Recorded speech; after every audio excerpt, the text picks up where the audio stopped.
revolution somehow.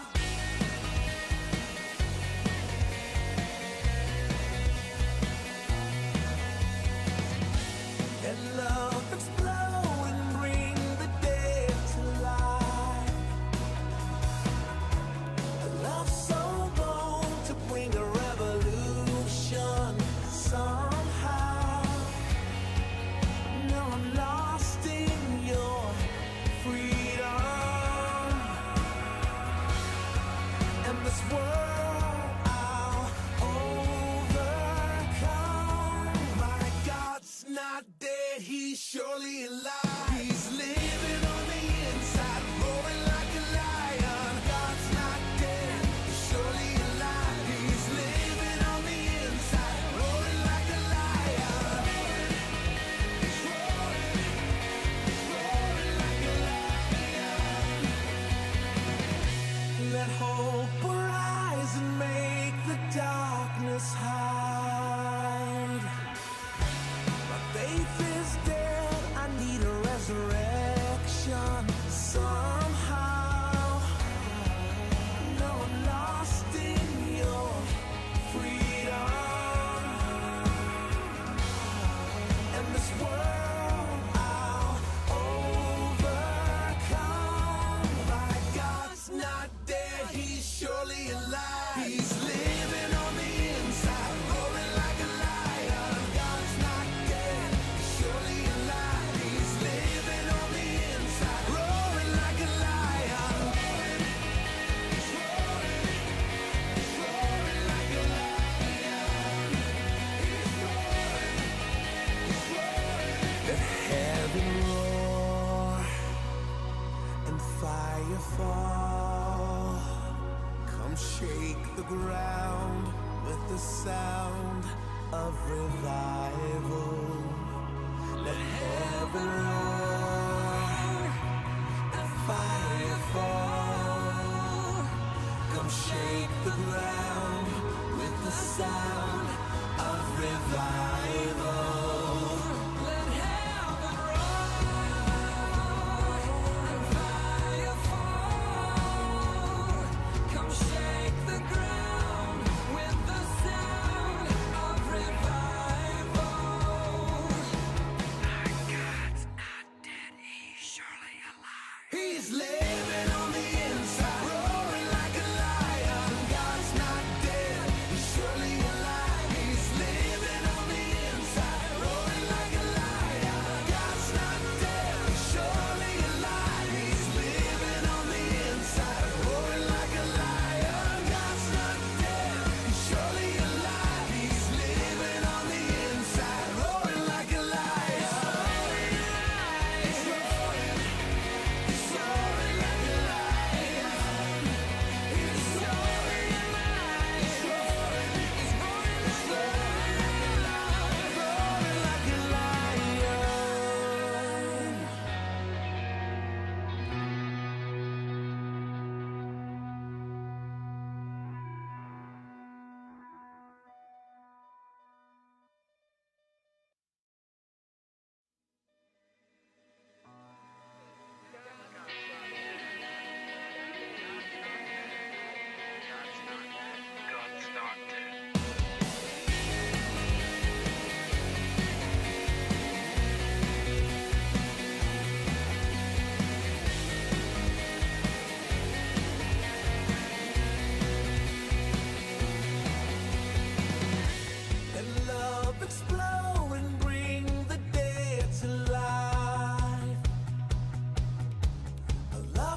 surely alive. He's living on the inside, roaring like a lion. God's not dead, he's surely alive. He's living on the inside, roaring like a lion.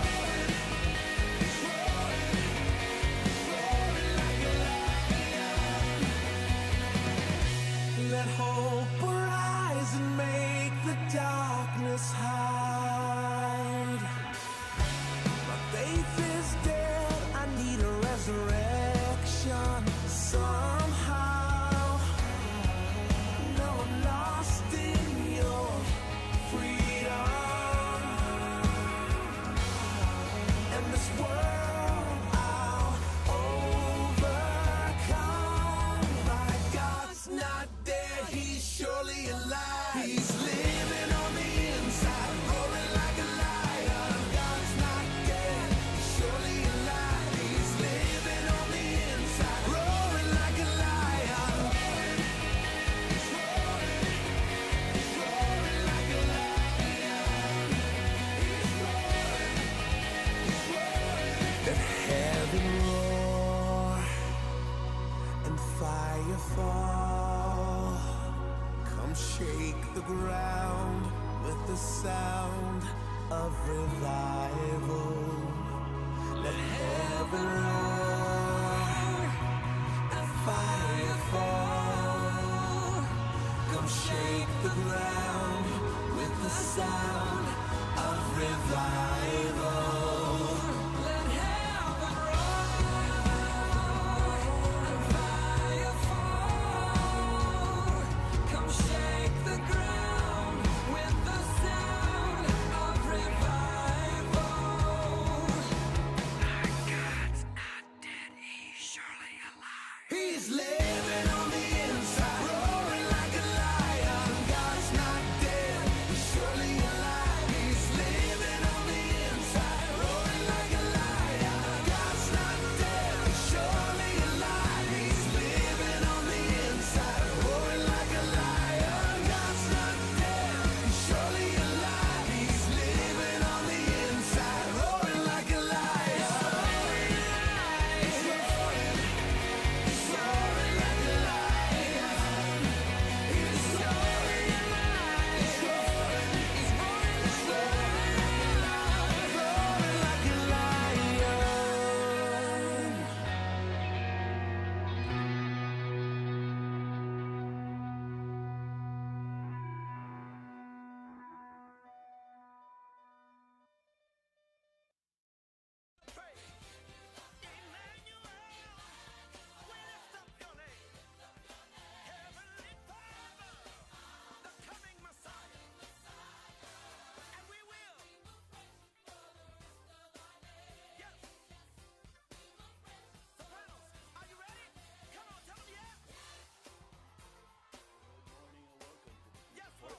It's Tuesday, October 24th, 2017. The eighth year of Chungi, 9th month, 5th day by the heavenly calendar. I'm your host, Hung Sean Moon, the second king of Chuninguk. Let's first go to Tim, the agent elder, for our AccuWeather forecast this morning. Tim. Good morning. It's a rather windy and rainy morning this morning. It's 65 degrees, which is quite warm for this time of year for the morning time. And we're expected to go up to 71 degrees today. But this is really the final day of that sort of Indian summer type of weather because the temperature is going to fall. Tomorrow it's going to only get up to 63. And as the weather changes, we're going to have quite a bit of rain today. Not quite a bit, but it'll be raining hard at times, but less than an inch of accumulation throughout the day.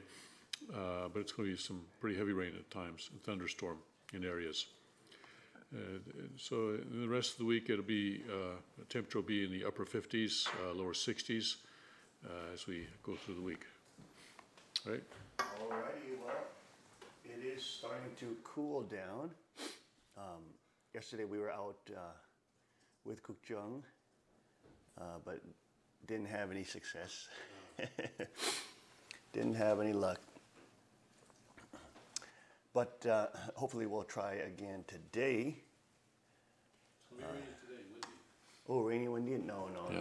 then they're not going to come out. But we'll find a time, hopefully. Cook Joan did say this was the end of the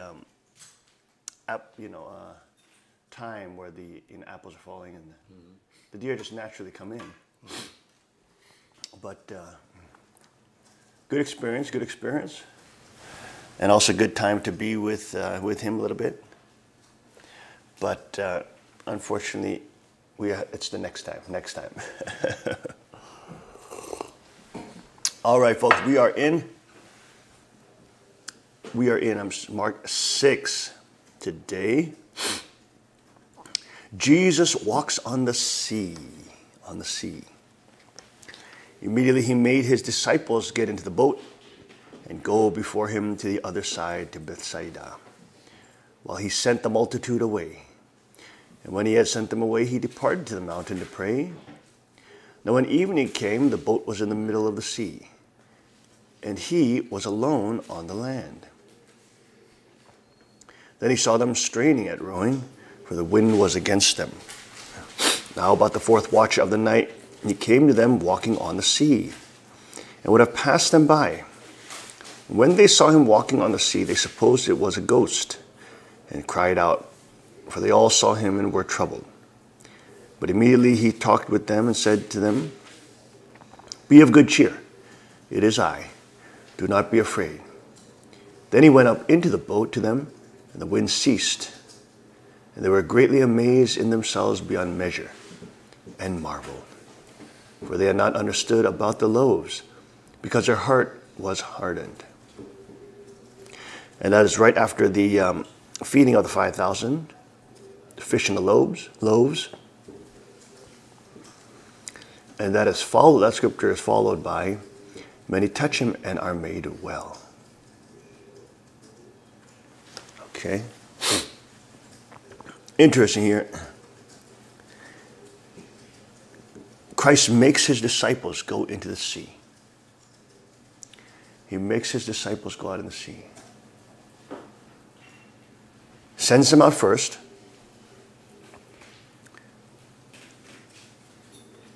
So that they are out alone. Look at that. Verse 47. Now when evening came, the boat was in the middle of the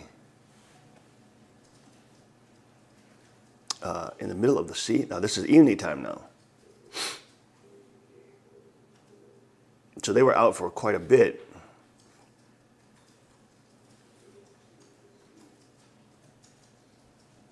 After he just fed 5,000 people. Immediately, he said, he made his disciples get in the boat. Verse 47, now when evening came, the boat was in the middle of the sea and was alone, and he was alone on the land.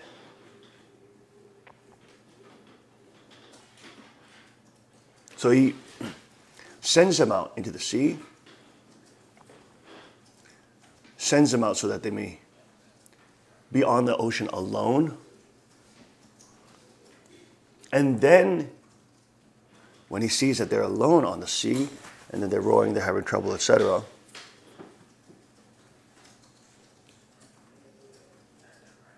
Scripture says, then he went out about the fourth watch of the night, and he came to them after he sent them on the sea alone. Now this is very interesting because this really reminds me of Father. He would send us out into the sea. And if we went out, of course, even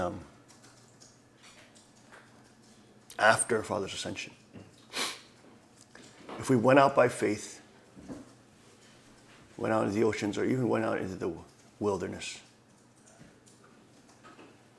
you could feel Father's presence come. You feel his presence upon the waters.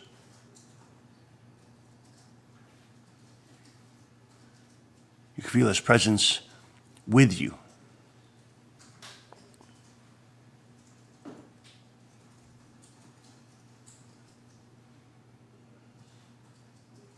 He would send you out, make you go out on the waters. Of course, we would go with the Father, but many times he would make us go just for training.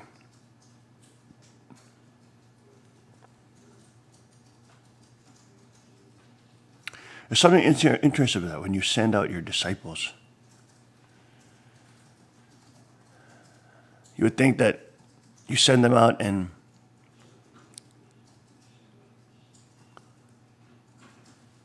you just continue on with what you're doing, but that's not the case. There's a heartstring that's attached to them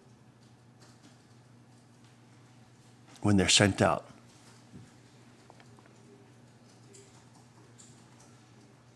There's a, how would you say, a concern. Even though Father sends you out, doesn't mean he just sends you out and just goes on doing something else. But he sends you out and then continues to think about you. Like a father. Continues to, I wouldn't say worry, not worry, but how would we describe that? He would continue to ponder how you're doing.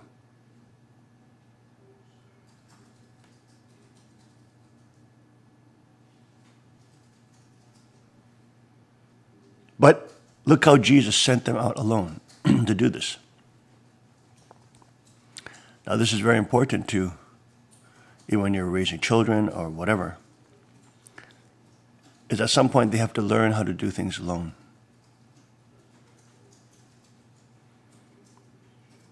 And you have to send them out. Hopefully before that you've adequately trained them, etc., for position them for success.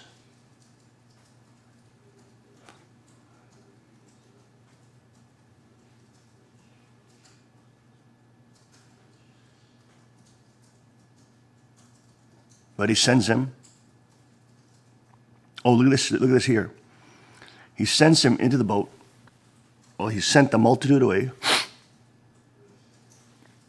And when he had sent them away, he departed to the mountains to pray. So he actually went to a different place. He sent them out, and he went to the mountains to pray. Isn't that interesting? So Jesus was not only, of course, on the oceans, he was also in the mountains. So he sends them out. He goes to the mountains to pray. And when evening comes, he comes down. He sees the boat is in the middle of the sea, and he was alone on the land.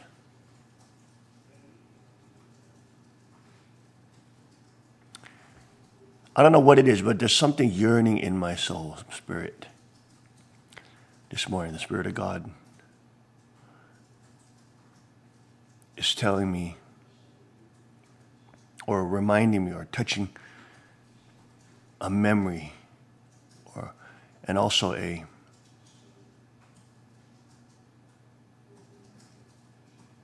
artistic realm where the loving Father sends you out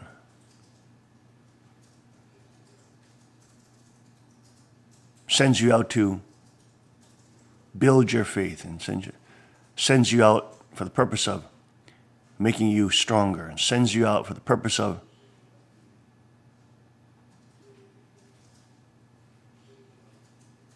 raising you up. That's really it, raising you up.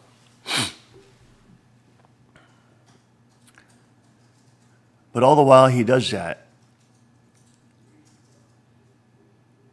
he is concerned about you. He thinks about you. He wonders how you're doing. But he doesn't go overboard. He's not like a helicopter mom or something, Korean, Asian mom. He knows that you need to do this. He knows that you need to be alone. He knows that you need to try on your own. And look at this.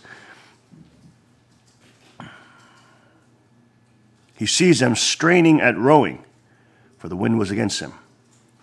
So they're trying on their own. They're trying to fight the winds and the storm.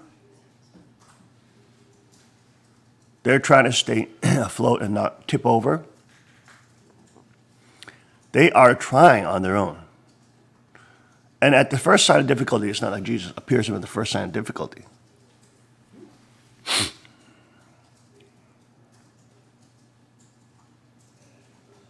He doesn't just plop up.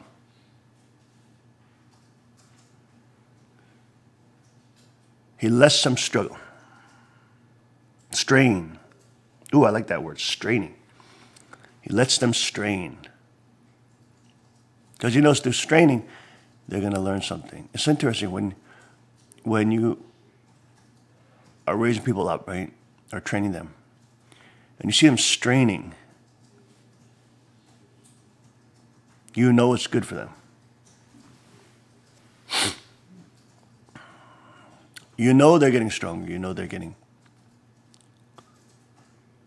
that strain is temporary pain, but in the long run, it is development. That strain is so critical. So a high level professor or coach will see you straining and say, that's really good. That pushed you today. That made you work and grow today. That made you strain, and that strain, that pain, is going to make you better.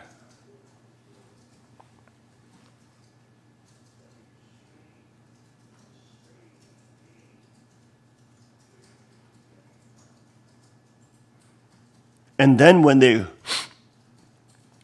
cannot go anymore, but the fourth watch of the night. So now it's the fourth watch of the night. It was the evening and now fourth of the night. So he may have left them there for a couple hours. I said all night. Fourth watch, I looked it up and it's morning. Oh, fourth watch is morning. So he left them all night straining. That's a good point. He left them there all night and he was watching from the shore. Ooh, isn't that interesting? Fourth watch is almost morning time. That really changes the picture, doesn't it? He is watching them on the ocean, straining, with the winds blowing, all night long.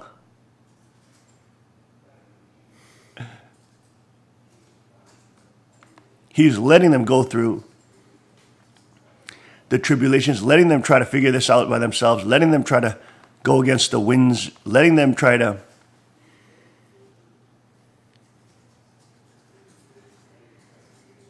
stay afloat.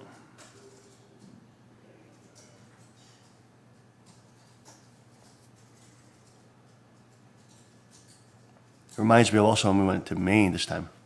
Greg let me borrow his kayak, and we did a little kayaking on the ocean.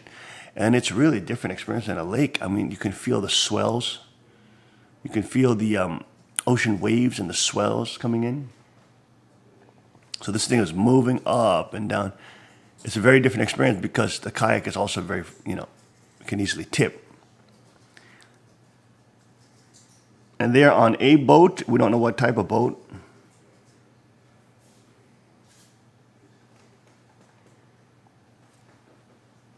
But those boats that they're riding on are probably made out of wood 2,000 years ago.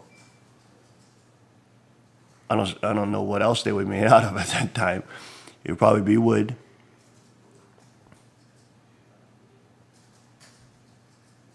But all night long, he lets them row, row, row, row, row, row, row, row, row, row. Strain, strain, strain, strain, strain, strain, strain.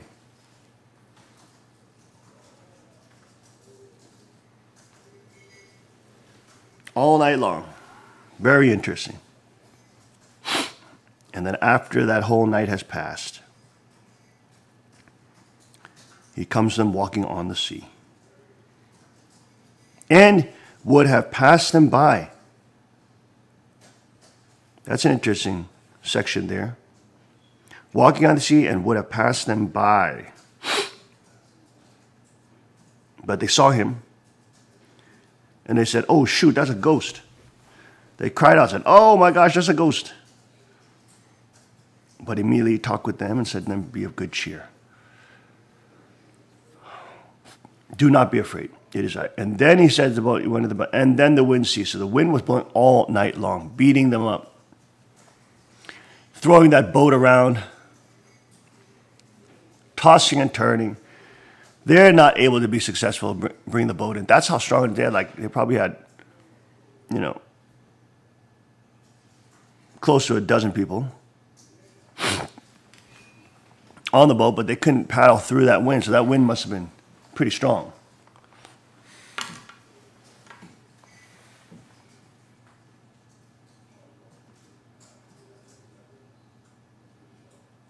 Then he comes up and says, "Do not be afraid." He went into the boat, and the wind ceased. And they were greatly amazed in themselves, beyond measure, and marveled. This almost feels like when Father was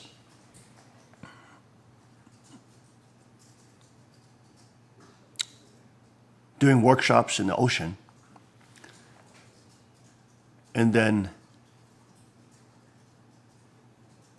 there would be the students or the participants would be out in the ocean, and they would be fishing and doing that training.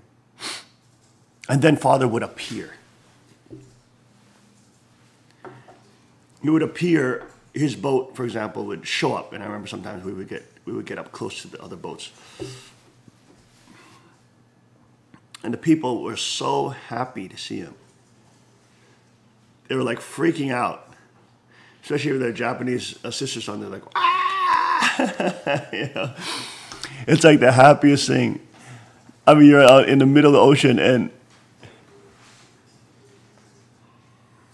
Father just appears on this boat right next to it, and he pulls up. Sometimes it was in earshot. Excuse me. Sometimes it would be right up close. Sometimes it would be a couple hundred yards away, but you can still see everything that's happening on the boats. And you can see them. And you can see as soon as Father gets close, there's no longer anybody fishing. Everybody's trying to get a view of Father, Everybody's trying to get a view of Father. Everybody's trying to see get close to Father. And of course, you have the captain on that boat saying, "Don't get on that one side of the boat. We're gonna tip it." But it's like all after all that cheongsam, right? Going on the ocean, doing the training Father gave you, and then when he shows up, that sort of excitement. That the waters, even though you're out there, you're fighting the elements in this. Let's say it's just windy, but it's just constant kind of monotonous things, It's the wind. The wind is blowing at you, blowing at you, blowing at you. And you're just trying to fight it. You're like this. And then there's that experience. The Lord returns. Appears. It's like you forget everything else when he comes. You forget everything else.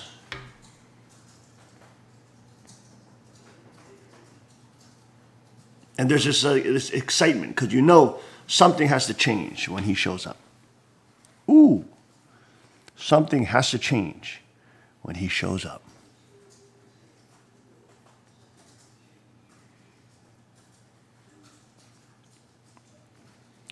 The winds and the waves must change when he shows up. Isn't it interesting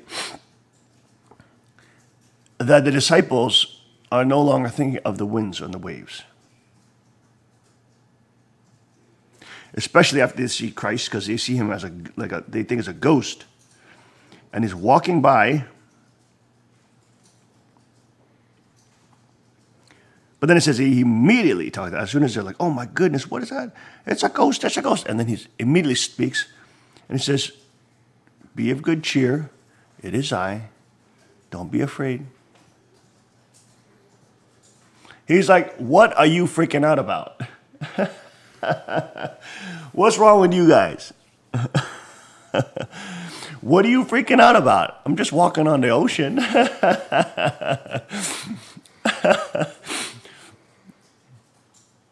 He's like, "Stay calm, stop freaking out."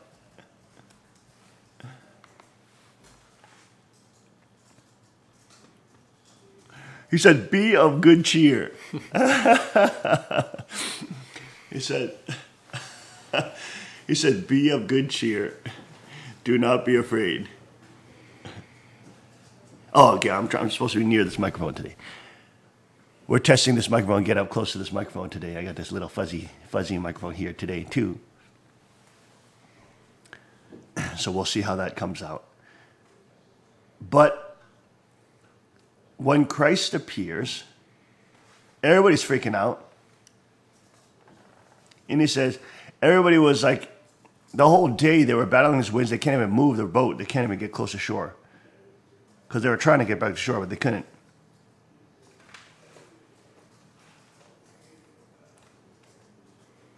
And as he arrives,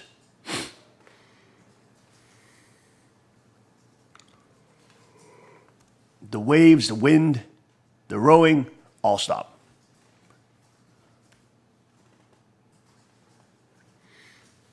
Even in their minds, the worry, the anxiety that the winds and the waves create is gone. Wow.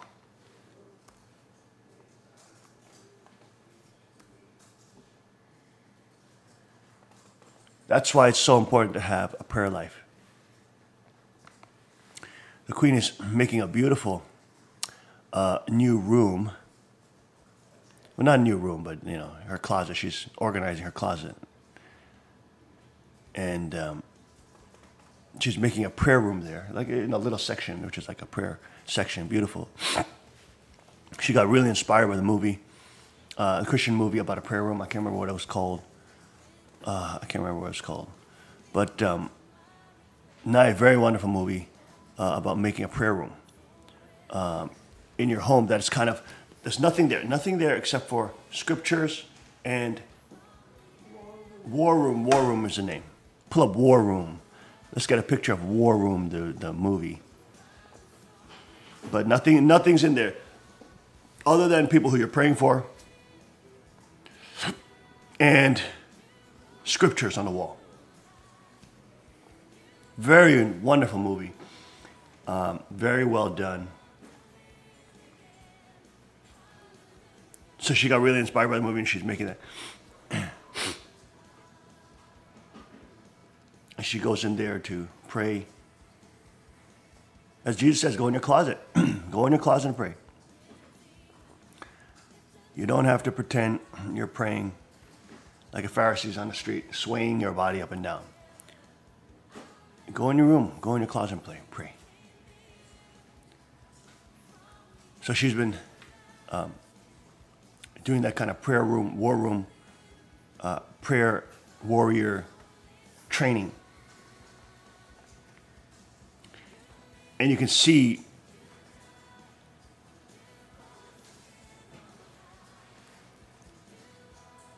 even though in her mind state, in her spiritual state, there's winds and waves, and she's anxious about something, she goes in that room. Even if it's short, it doesn't have to be long.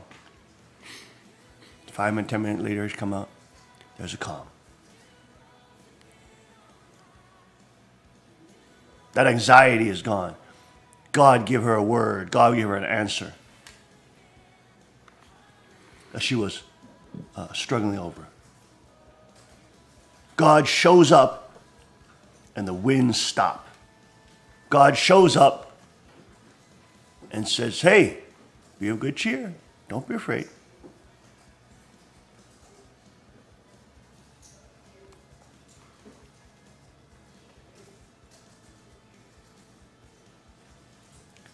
Oh, look at this. This is interesting. This is a very important scripture at the end. And they were greatly amazed in themselves beyond measure and marveled, for they had not understood about the loaves because their heart was hardened. Look at that. When he multiplied the loaves,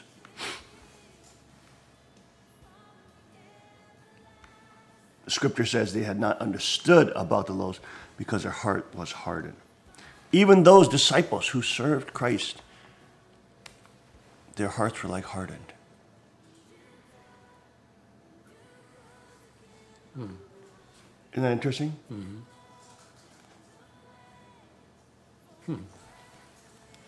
I know a few people who have hardened hearts. You know, their hearts were hardened. But interesting, when God showed up, this scripture mentions that that's also connected. They didn't understand that their hearts are hardened. But it seems to imply that when he showed up, maybe some of them started realizing, started understanding that their hearts were hardened. Let's put it this way. When he shows up, the opportunity is there for us to understand that our hearts were hardened at something. We feared the winds and the waves because our hearts were hardened. We feared being alone because our hearts were hardened. We feared, or we may have even saw a miracle that that Christ did with the loaves. May have saw a miracle even with our own eyes, and yet our hearts were hardened. Yes. So in that time where God shows up and we're on the winds and the waves on a boat, the Bible implies here is that there's a time, there's an opportunity there to realize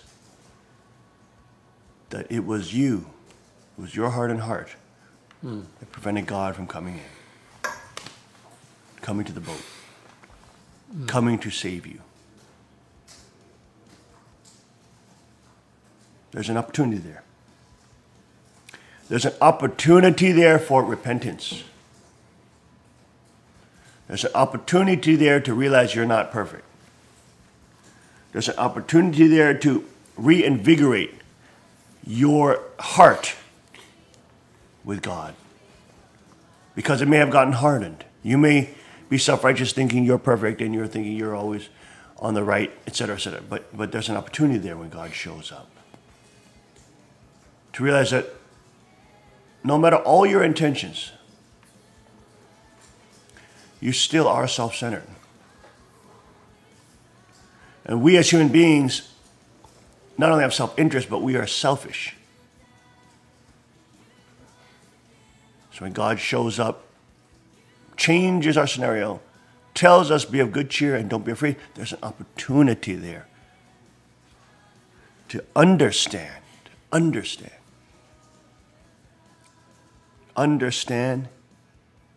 to repent.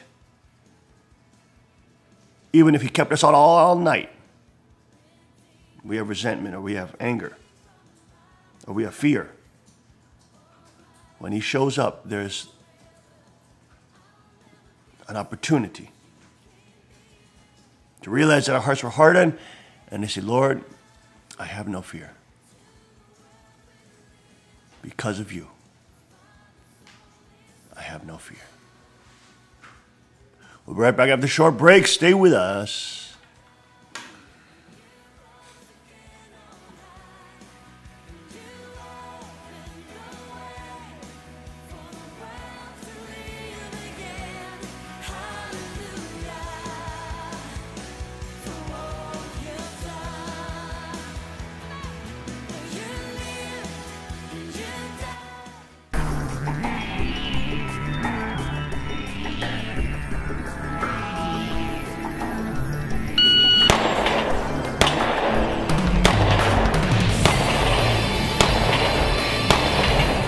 558.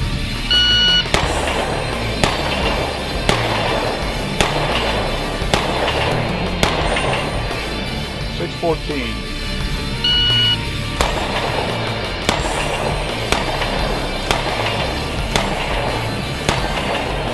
646.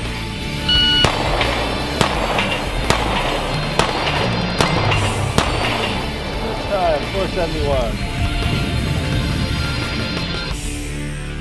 Hello folks, I'm Justin Moon, the president of Carr Firearms Group, and today I've got the PM40 with True Glow night sights, and look at that, Magna porting. Look at that porting on that. This is our standard PM40 with the day sights, but now this model with the Magna porting and the True Glow night sights. What a difference.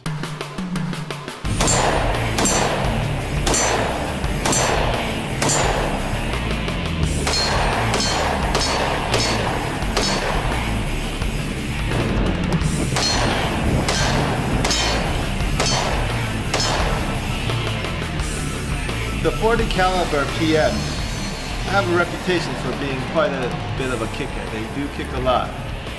And so we put the Magna porting on these PM40s, and boy, what a difference does that make.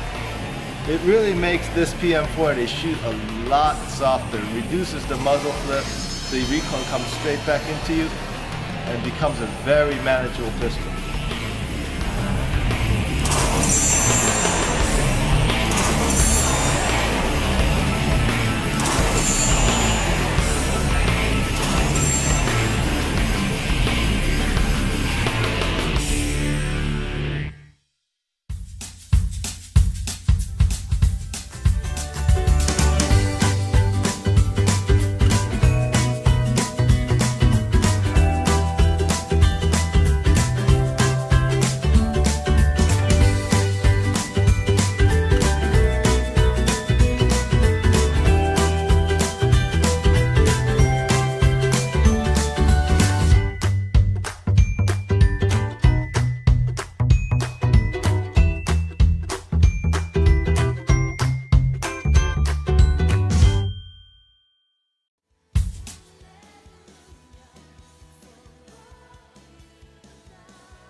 All right, Tim, let's go to you.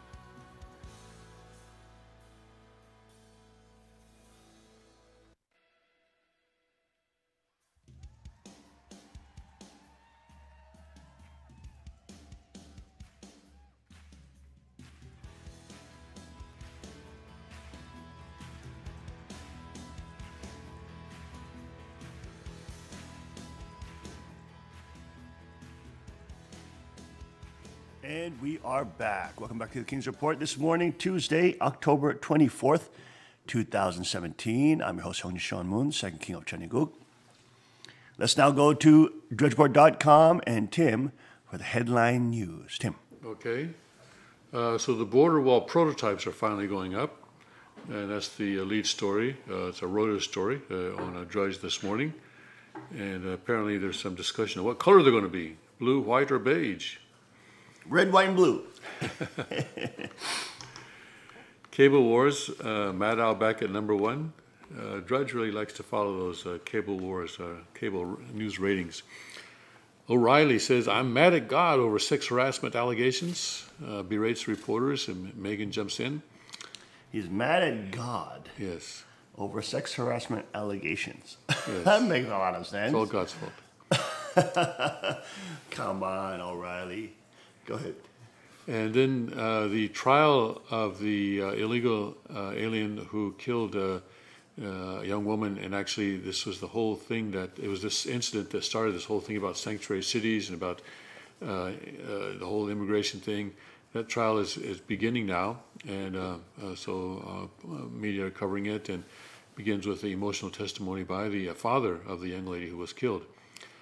And also, MSNBC was reporting on the wall, and I guess some illegals started jumping over the fence while they were reporting. Really? Yes. While they're reporting. Yes. So MSNBC was reporting on the Trump wall, and there was a fence behind them, in front of the camera, and a reporter covering prototypes of Trump's proposed border wall taking shape near San Diego, when the interview was interrupted by a group of migrants hopping over the existing fence. But there's no illegal immigration, see? They're not illegal immigrants, they're migrants, you see. Oh, yes, right. What happened, the reporter shouted as a group of agents on horseback move in to nab the border jumpers. The people are crossing. Almost on cue, a group of asylum seekers, migrants not from Mexico, jumped over the existing fence to turn themselves in to the border agents on horseback. It's like a small group of three people jumped over in the middle of the day. There's a girl, there's a pink backpack. Can you explain to me what's going on? The agent said, it's just another day at work, fighting the never-ending battle to secure the nation's southern border.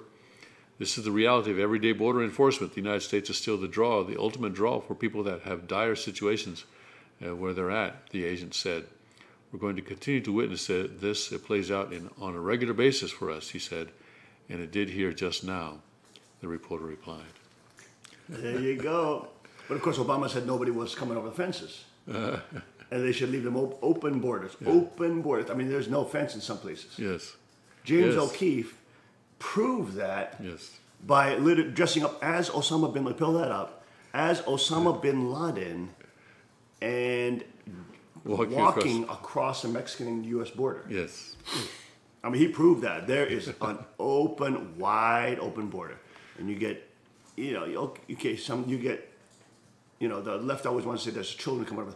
All right, you get one child who's sent there by the parents.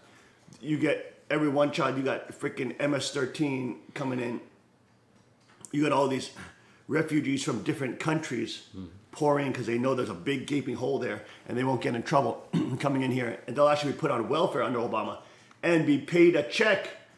It's like Helbig sent me another one in Austria of the incredible mentally ill, deranged socialist nation of Austria. And there's this migrant that came there and literally his family, within a year he had like 10 children or something like that. In a couple of years, 4 years, he had 10 children. 10 children, wow. 4 years. No, they came. Oh, multiple wives. No. He came with 10 children. Okay. He brought his other 10 children. And then he was basically receiving from the Austrian government a total of like $200,000 for 4 years. $200K. He just received the money. He got welfare, free education, all that. And he was just paid $50K a year for doing nothing. Well, I don't know. Crossing illegally. That may be changing in Austria. They just got a very conservative prime minister there. Yes, is that young man, Kerr? Yes, 31 years old, yes. Okay, good, yeah. Yes. Okay, so that may be changing soon. In fact, one of the stories on Drudge is that there are a lot of sort of Trump-like leaders are proliferating around the world. Oh. And it gives a list here. USA Today actually has a list of these leaders. It's called them political offspring of President Trump, if you like. Wealthy, controversial, outspoken, and skilled at delivering electoral upsets and victories by appealing to voters' nativist instincts on immigration, Islam, trade, jobs, and law and order. Nativist instincts, huh? Yes. In other words... Well, I guess they're racist because then they're insulting Native Americans. They're racist and bigoted. They hate brown people. We might describe it as their innate desire for sovereignty rather than nativist instincts. Yes. I mean, people God-given desire for sovereignty. Oh, my gosh. These centralists, these central planners, these collectivists are so ridiculous. I mean, they're just so... They're into psychotic, grasp for control. And they feel that they can do the best job, even though they're the most out of control people in the world. I mean, they're just so mentally deranged. So this article lists leaders in the Czech Republic, Philippines. Somehow Duterte is supposed to be a Trump-like figure. He's a Christian king. He's basically a Christian king. Okay, yeah. Even though he's a dictator, he is ordering the destruction of radical Islam. Yes. There in the Philippines. He's doing a rough job, but somebody's got to do it. And then on the Harvey Weinstein situation, Harvey assistant breaks the non-disclosure agreement, details cover-up history. Yes, and also his chauffeur has come out saying that he used to basically rape girls in the back of the limo, twisting their arms and the chauffeur used to hear them screaming, please don't hurt me, as he's raping them from behind. So these pedophile networks are getting exposed, and we know there's a domino effect. They're all connected to one another. Yes. See, they all trade girls and boys to one another. So they're all connected. And as this domino starts to explode, and now it's mainstream news, I mean, there's been major arrests all over the country. I mean, major. Like there was one in Denver with 84 pedophiles. 84 children rescued from a pedophile network. And the mainstream news doesn't even cover. CNN doesn't cover it. I mean, these people are so ridiculously sick. They don't even cover it. They're not the news. They're completely a wing of the Democratic Party. You know what I'm saying? They don't care about children. They don't care about these kids got rescued from this pedophile network that was killing them, destroying them. They don't care about that. That's not news to them. That is sensational, unbelievable news, okay? And some local news covered it, but within a day it's gone. I mean, how does that not make national news? Because it makes Trump look good, number one, and number two, it makes them look like they're covering up, which they are.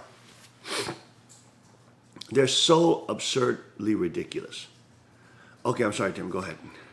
Well, Michael Moore's Broadway show falls short at the box office. I guess he's... Yay! Michael Moore, that Jabba the Hutt, obese, despicable, racist, white supremacist.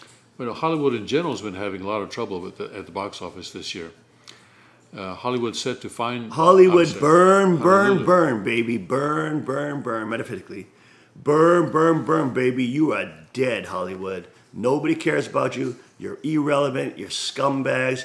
You're collectivist, central planning, psychotic freaks who like to molest children and like to destroy innocence.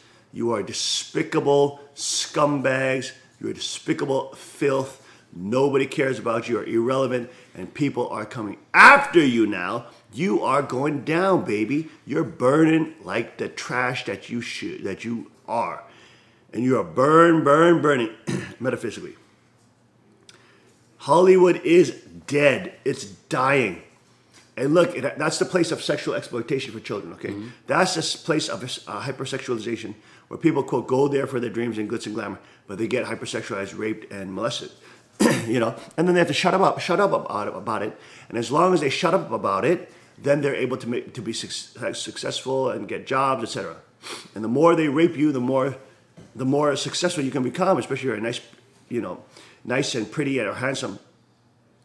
The more they rape you, the more successful you'll become. This is the nature of Hollywood predation, okay? And that was under the covers for 40 years or 50 years, whatever, how long it is. Hollywood was there. And only after the 9/23 event of the cosmic blessing of True Mother, where the mother position and the woman position is secured, then you see this whole network blowing up. It's interesting because Hollywood is also covered by the feminists. And one thing about feminism, feminism is guarded, and it's like these young girls are groomed and instructed by these creepy old control freak central planning grandmas who are like the madames of a prostitution brothel who sort of groom them and lure them in with feminism and basically giving them delusion, making them believe there's something they're not, making them believe that they're stronger than they are, making them believe that there's no difference between men and women, making them believe that they're just luring them into things that make them feel good and sort of boost their ego. And it's all these creepy, old women who are sort of the madames luring them in. And that's what a lot of people are getting sick of feminism at. Not only is it anti-human, not only is it communist, not only is it socialism and panties, all those kind of things, but it's led by these decrepit old vampiric parasitic women who actually work for men and they become the funneling joints the funneling sort of pathways for new young women to be sucked in and start worshiping these old predator men in Hollywood. They're sort of like the guardians. They're sort of like the what do you say, the groomers. They're sort of like the apple pickers. They're sort of like the ones that go out and they work for these Harvey Weinsteins. They love the Polanskis. They love the James whatever his name was. What's the new one that came out? James Paddock, Polak, some of that. Another director who was raping over, dozens of women. I mean, these people are total despicable predators. You understand? Okay. And then they're surrounded by these Meryl Streeps and these total Madonnas and these witches that are trying to protect them, that are working for them, praising them on stage, giving them standing ovations. Polanski, that is, Meryl Streep gave him a standing ovation at the Emmys or Grammys or whatever, one of those stupid award shows. And they're like applauding him, and he just got out of prison after he raped a 13-year-old girl anally, making her bleed all over him, and he gets off on that. I mean, do you understand? And then he's given a standing ovation after he gets out of prison from Meryl Streep at the Grammys. Go ahead, pull up a picture of that. Get video of that, of Polanski. Of Meryl Streep. Meryl Streep, applauding. standing ovation Polanski. These things are so over the top that people don't believe me when I say this stuff. So when I say this stuff, you guys got to pull up those videos, okay? Check this out as a tech team. See, they're look at this. Look at this. All this idiot. Hollywood celebrate child rapists. Go ahead. Click that one. Child rapist. Meryl Streep defends child rapist wrong, but I'm really sorry that he's in jail. Look at that. And all these idiots like Jack Nicholson. Look at these idiots. Look at people are just so sick of the Hollywood commie elite who are basically sexually molested and are now predators as well, covering for the other predators that are working in Hollywood. And look at them doing a standing ovation, all those idiots, Harrison Ford. I mean, all these idiots are applauding him. Polanski, this predator, this child abuser, you know what I'm saying? This demon. I'm not joking. Meryl Streep apparently thinks that it's okay for someone to give narcotics. They celebrate the child rapist. And rape them. Yes, Roman Polanski. I'm very sorry that he's in jail. You're not sorry of the girl who was Not raped sorry for the anally victim. by him. Doesn't feel disgusted by what he does. A 13-year-old girl. You're not sorry about her. You're not sorry for her. You're not sorry for the 13-year-old who was raped by that little beta male. Look at that piece of trash. Look at these. Look at these. Look at these. They're always little beta male, disgusting little worm, little slug, little grubs. They're always these little despicable, perverted little beta males who think they're creative because they know they can make a movie. I mean, it's always this kind of disgusting. I mean, literally little. I mean, any man who was just normal could just tear that guy apart with just their fingertips. I mean, it's always these little disgusting little, vampires, these little betas, these little ugly gremlins, these little Harvey Weinstein, little fat, little chubby, little disgusting little weaklings. I mean, it's always these kind of people that want to predate on innocence and destroy youth. And destroy lives because they're preying on weakness because they themselves are weak. They're attracted to that because in the end, it's like this worship and celebration of their own selves and their own self-worship, destroying and seeing something weak and then violating it becomes like this ritual of cyclical rebirth in their own twisted psychopathic psychology. I mean, it's just so sick. And people are so sick and tired of this crap and these idiots thinking that they have the moral high ground to actually lecture to us. Thinking that people actually worship them like gods because they cheer, because they see them on some stupid screen, you know what I'm saying? And the movies are dead now. These Hollywood movies are dead. Hollywood enjoying some of the lowest times ever because everybody thinks they're a freaking joke and not impressed by the stupid Aston Martins and the stupid Hollywood Boulevard with stupid palm trees there. Nobody's impressed. And that's why they want to deindustrialize the nation. That's why they want to support Obama, who makes you poor. That's why they want to tax you out of existence. That's why they want to destroy the middle class. So you literally have to worship them and froth at the mouth when you see them driving down Hollywood Boulevard in the stupid palm trees in Aston Martin Lamborghini cars because you can't even get food on the table and you just have to dream and wish that if you got near them, you would become somewhat prosperous. This is the stratified nature of communism. This is how collectivism, this is what it always ends up to. It ends up in a super class where you have to worship these super elites as gods and goddesses and pray to your lucky stars that you would be able to be near them because maybe you'll be able to reap some of that godhood from them. And this is always how it is in communist countries, always how it is in collectivist nations, always how it is in authoritarian regimes, always like this. There's always a superclass. And then everybody else is poor slave. And that's how they like it. Because then they have access to your children, they have access to anything because they can use your poverty against yourself and use your desperation against yourself as leverage as they try to manipulate and destroy and tear apart your family and rape your children, you see? And of course, raping the children for the Hollywood and all these Satanists is just the tip of the iceberg. That's the lower level stuff that they're into. At the highest levels, it's Satanism. You understand? They are murdering children, torturing them. And pull up that article, KTLA, 474 pedophiles arrested in L.A. That's Hollywood Boulevard. That's L.A. That's one of the pedophile networks. 474 under Trump were arrested. Only reported by the local news for 1 second and then disappears. Okay, there it is, look at that. 474 arrested, 28 sexually exploited children rescued, and the mainstream media, CNN, Communist News, doesn't even report about it. I mean, 474 pedophiles arrested. That's humongous news. That is humongous news, and it doesn't even make MSNBC, CNN, they don't even touch on it because they're freaking protecting their network of elites that go party with the Hollywood elites that are into that kind of crap. You see what I'm saying? Look at this. 474 arrested, and they don't even report about it. I'm sorry for being informed, but that is a massive story. That is a ridiculously massive story. And that just happened, what? That was February 2017. That was this year. Okay, right after Trump got into the office, this started happening. And nobody reported about it. Nobody reports about it. I mean, that is outrageous. And this is a place where they found that all these children that they rescued, they were literally in dungeons. I mean, they were in cages. You understand? These children were in cages. They were torturing these kids. They were torturing these children because they want to terrify them.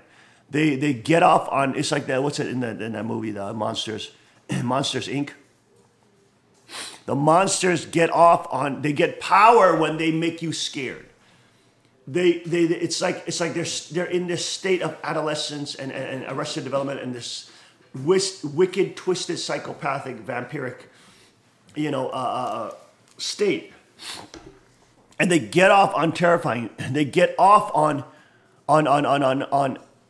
making these children totally terrified. Dressing up in goat and costumes and Baphomet costumes and clown costumes and terrifying these children and they probably have some, they're wicked, science behind it. Say, then the adrenaline gets pumping and then, then the children get more, then it's healthier to steal their blood, because the adrenaline, you'll get the adrenaline, whatever it is. That's what John Clark was saying. He read that somewhere. But it's just so sick, and it's not only the pedophiles. This is not. That's lower level stuff that Hollywood is now getting caught on. That's stuff that they're doing on a routine basis. But the real stuff that sort of gives them that power, where they're sort of getting back to their kryptonite, their power, crystal. That is the Satanist rituals. Those are the Satanist rituals that they're doing in Hollywood. The Satanist churches that are all congregating there. The Wiccan churches that all congregate there. Isn't it interesting? They all congregate near the exploitation of children areas. Isn't it interesting that Planned Parenthood is everywhere where they want to destroy and kill and maim children? Okay? And Hollywood is literally becoming like that. Not in becoming like that, is like that. It's coming out now. The pedophile circles are being exploded. The pedophile nature of Hollywood is being exploded metaphysically. Hollywood is burning metaphysically. Hollywood is burning metaphorically. It is dying. It's dead. Hollywood is dead. And it's being exposed. But it's only the tip of the iceberg. Because at the end of this rabbit tunnel, there is death, destruction, maiming, torture, cannibalism, Satanism, you name it. It's all there. But it's now starting to explode with Hollywood as the domino. And all the international bankers and all the major conglomerates and all those who collude with the government and the politicians and all the pedophile networks in Washington, D.C. and London and around the Europe and around the world, trafficking Southeast Asian children, bought and stole from Thailand and Cambodia and around the world, are now starting to explode in a domino effect that will all bring Satan's kingdoms down. Because that is the center. We'll be right back. That is the center of Satanism. We'll be right back after the short break.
Shake the ground with the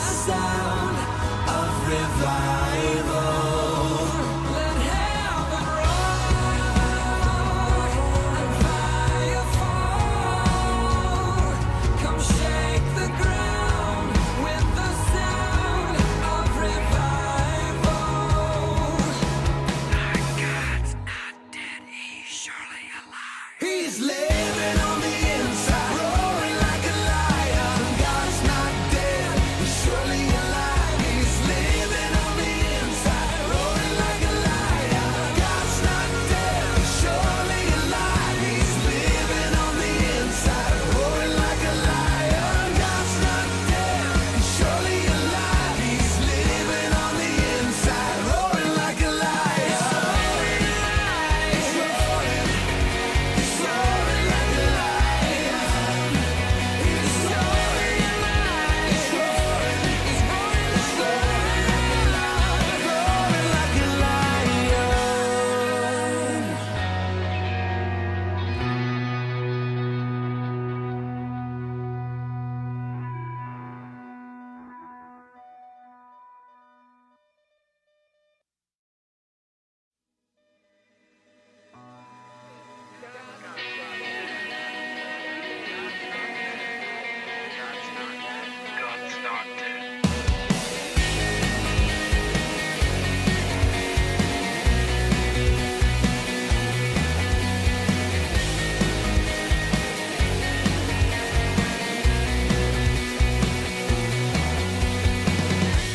And love explode and bring the dead to life. A love so bold to see a revolution somehow.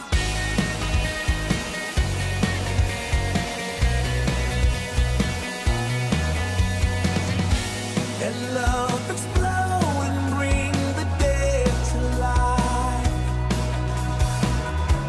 A love so bold to bring a revolution somehow.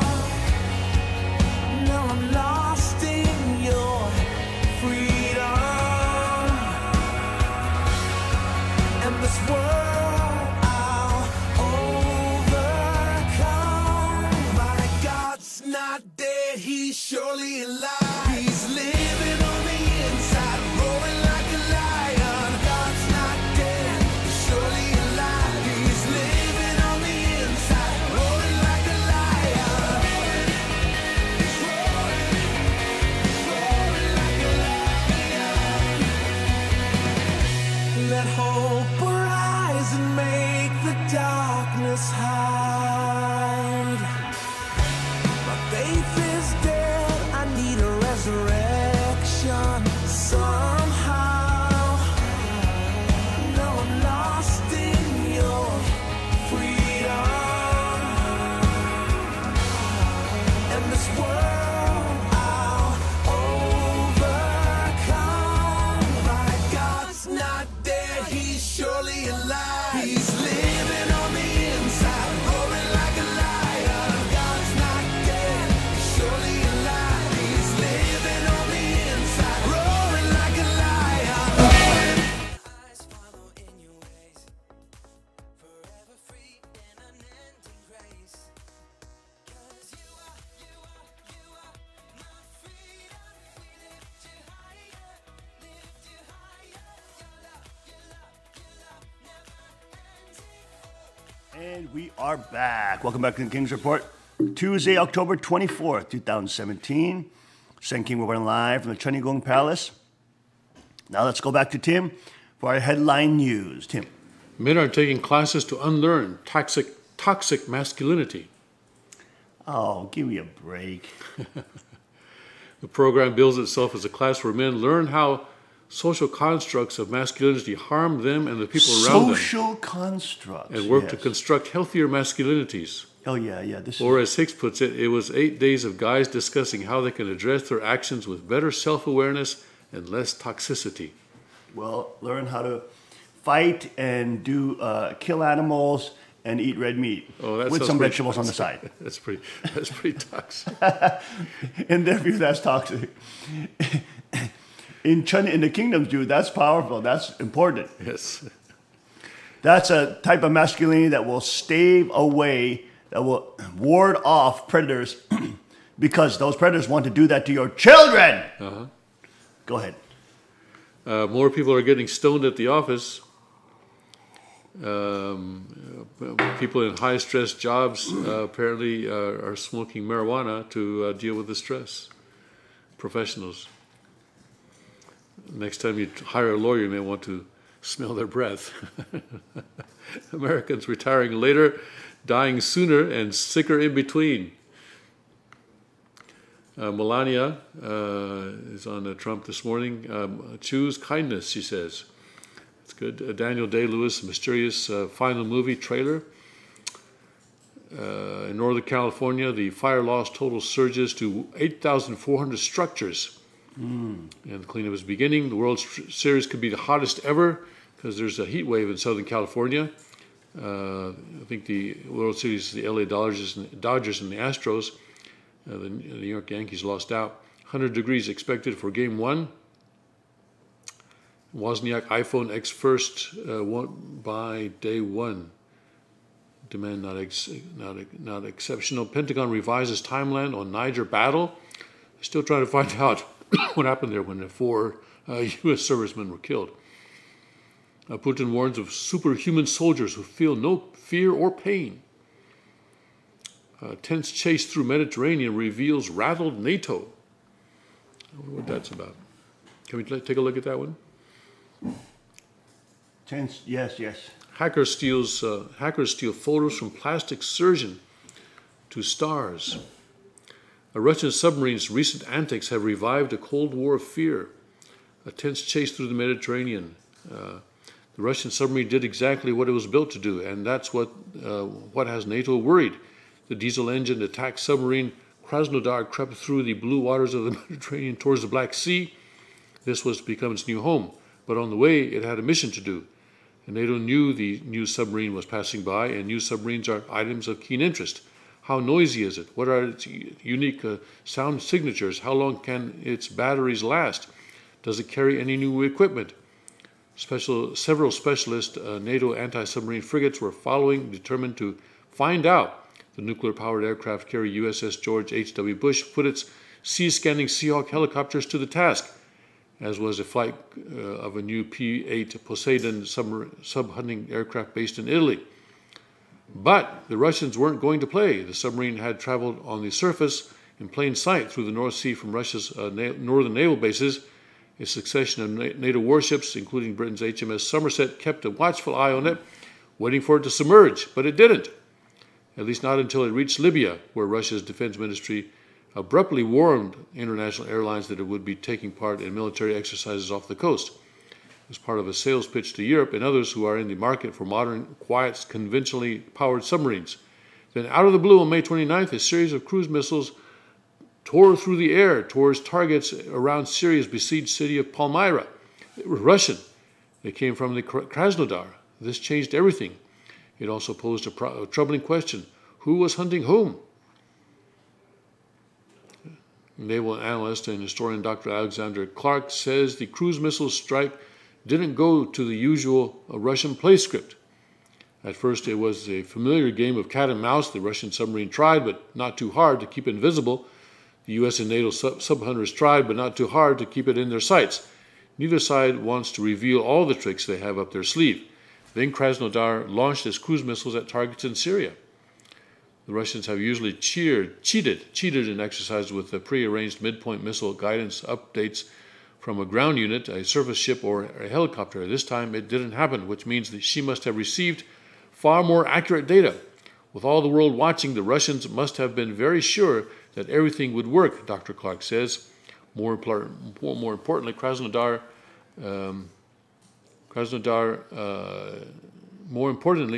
didn't surface to communicate or to fire, which again has become fairly common practice over the last 10 or 15 years. Put simply, Krasnodar was operating at a warlike footing. The submarine was trying to remain unseen. It was exposing itself and its missiles as little as possible to reduce the chance of detection. But Krasnodar and the Russian frigate Admiral Essen was being observed. The NATO frigate HMS Somerset and Wildcat helicopter it carries reportedly moved up to see what was going on. However, the Russian commander is likely one of their newer breed, younger, slightly more aggressive, confident in his boat and crew, Dr. Clark says. Would he perhaps have been tempted to do something do some turnaround as fair game? This is what we know now, what we are now hearing rumors about. Exactly what turnaround means is unknown. Did Krasnodar vanish? Did it make a successful mock attack runs on NATO warships? Did it perhaps sit silent before surprising unsuspecting NATO ships with a loud sonar ping? The new phase of a deadly old Cold War game appears to have lasted for several weeks. Wow, so tense times in the Mediterranean with a new new Russian submarine. Now, was that Seoul University professor that you were just telling me? Do you have that article? Well, that was actually a YouTube video that he put out in Korean, wow. But I can summarize it. Yes, let's do that. So, and I'd like to point out before I do that North Korea this year, since Donald Trump was inaugurated, launched missiles once in February, twice in March, 3 times in April, 3 times in May, once in June, twice in July, twice in August, and the most recent one was September 15th, and we've had nothing after September 15th. That's about 5 weeks. And this is the longest silence that we've had from North Korea since Donald Trump's inauguration. And I've been saying that I think Donald Trump is going to call North Korea's bluff and go ahead and do some limited military strikes on North Korea's missile and nuclear facilities, in betting that North Korea would not dare to retaliate for fear that Donald Trump would then send in the military to totally destroy their country. And there's a Seoul National University professor who kind of seems to say that what I've been predicting is actually going on now. This is breaking news, right? He just put this up. Yeah, he put it up just a couple of days ago, yes. And he points out that that there have been news reports of seismic disturbances in North Korea, or kind of earthquakes in North Korea. And the official story that we've been getting is that these earthquakes, especially the ones happening around Punggye, where is the nuclear testing site, are natural earthquakes caused by the fact that North Korea has been testing their nuclear weapons, and so the ground has become destabilized, and so the earthquakes are resulting from that. But he says that no, although he's not a seismologist, he's an international relations professor, but he says that if you look at the waves of those earthquakes, they are not man-made. They are not natural caused. They are man-made. And he also correlates the reports of U.S. B-1B bombers going on training missions north of the northern limit line, and the occurrence of these earthquakes. Mm. And he concludes that the United States is already bombing North Korea. Wow. And he says that this bombing, not my words, his words, began on or around September 23rd. His words. There it is. His words. Yes. His words. Wow. Yeah. So that would be massive, massive news. Well, so, this is one of those things that you have to sort of look for more evidence. Yeah. It's speculation. He is speculating. But the fact that, and I went in, he didn't mention the fact that North Korea has been silent for so long, but I checked, and it is odd that North Korea, the CIA officer predicted that there might be a North Korean nuclear firing on either October 9th or 10th, and it didn't happen. Other people, including myself, were predicting a missile launch on October 18th. That didn't happen. And so they're long overdue. Did aliens abduct Kim Jong-un? What's going on here? But if it's wrong, then we'll find out soon enough when they start firing missiles again. But it is strange. It is strange. That is a speculation, and it's interesting how he correlates it with the flight times of the B-1B bombers. I haven't seen the video, but that's shocking to hear. It also ties in with what we learned late last week, that a high U.S. administration official is saying that it's time for people to pull their personal assets out of South Korea. Right. And for aid organizations working in North Korea to get their people out of there, because they might become hostages if real hostilities break out. We should make a separate video, 5-minute video, saying America has already started bombing North Korea. Headline news. With a question mark at the end.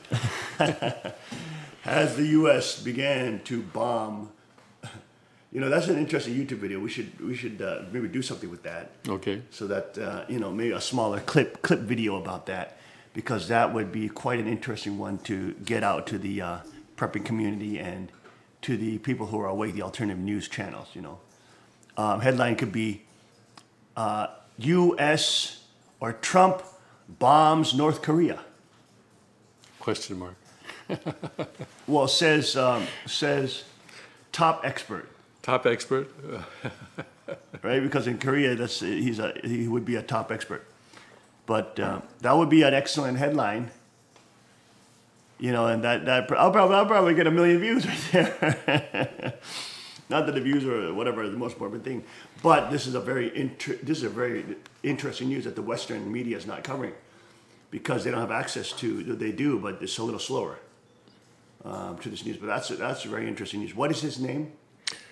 Let's see if we can pull that up for our viewers here. Let's see. He probably has a Korean name on his website. But yes. We should look that up.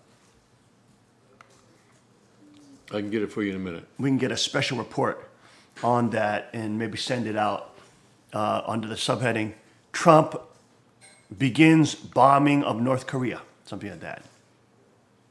We got to work on our better headlines so that, for example, when we have Chief on, it should be Green Beret confirms more than one shooter, stuff like that, and these kind of headlines like this, see? Where people can connect with that very quickly. Instead of, it should be these kind of headlines which people can say, oh man, what the heck is that? You know what I mean? Good. Do you have his YouTube channel? His name is Kim Min Jung, Jungmin Kim. Kim Min Jung. Yes. That's his YouTube channel? The YouTube channel is it's a Korean name. It's Newstown TV. Newstown TV. Yes, and Newstown TV. Yeah, this video appeared on October 21st. Let me see if we can pull that out. Amma, you got to pull up News TV on the. Newstown Type TV. that up in Korean. He doesn't know how to type it in Korean. You have to type it in Korean.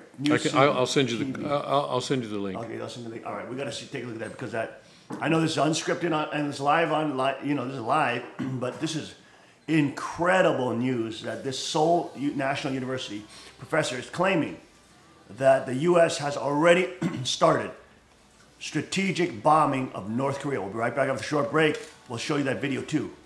Stay with us.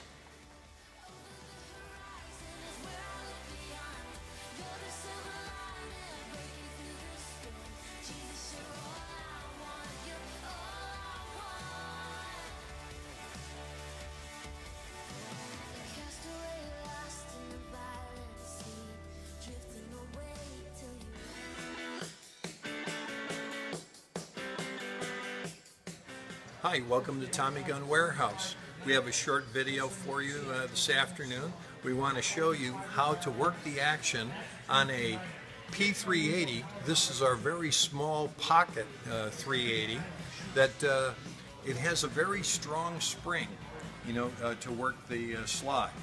And this is because it's a very small gun, and we need to have that extra spring tension to actually make the gun work properly. So today I want to show you how to properly work the action. Ladies sometimes find it very difficult, not to mention some men find it difficult to work the slide. Okay, so I just wanted to show you how to hand a firearm to someone properly. The ejection port should be up, the slide is back, and nothing in the magazine well.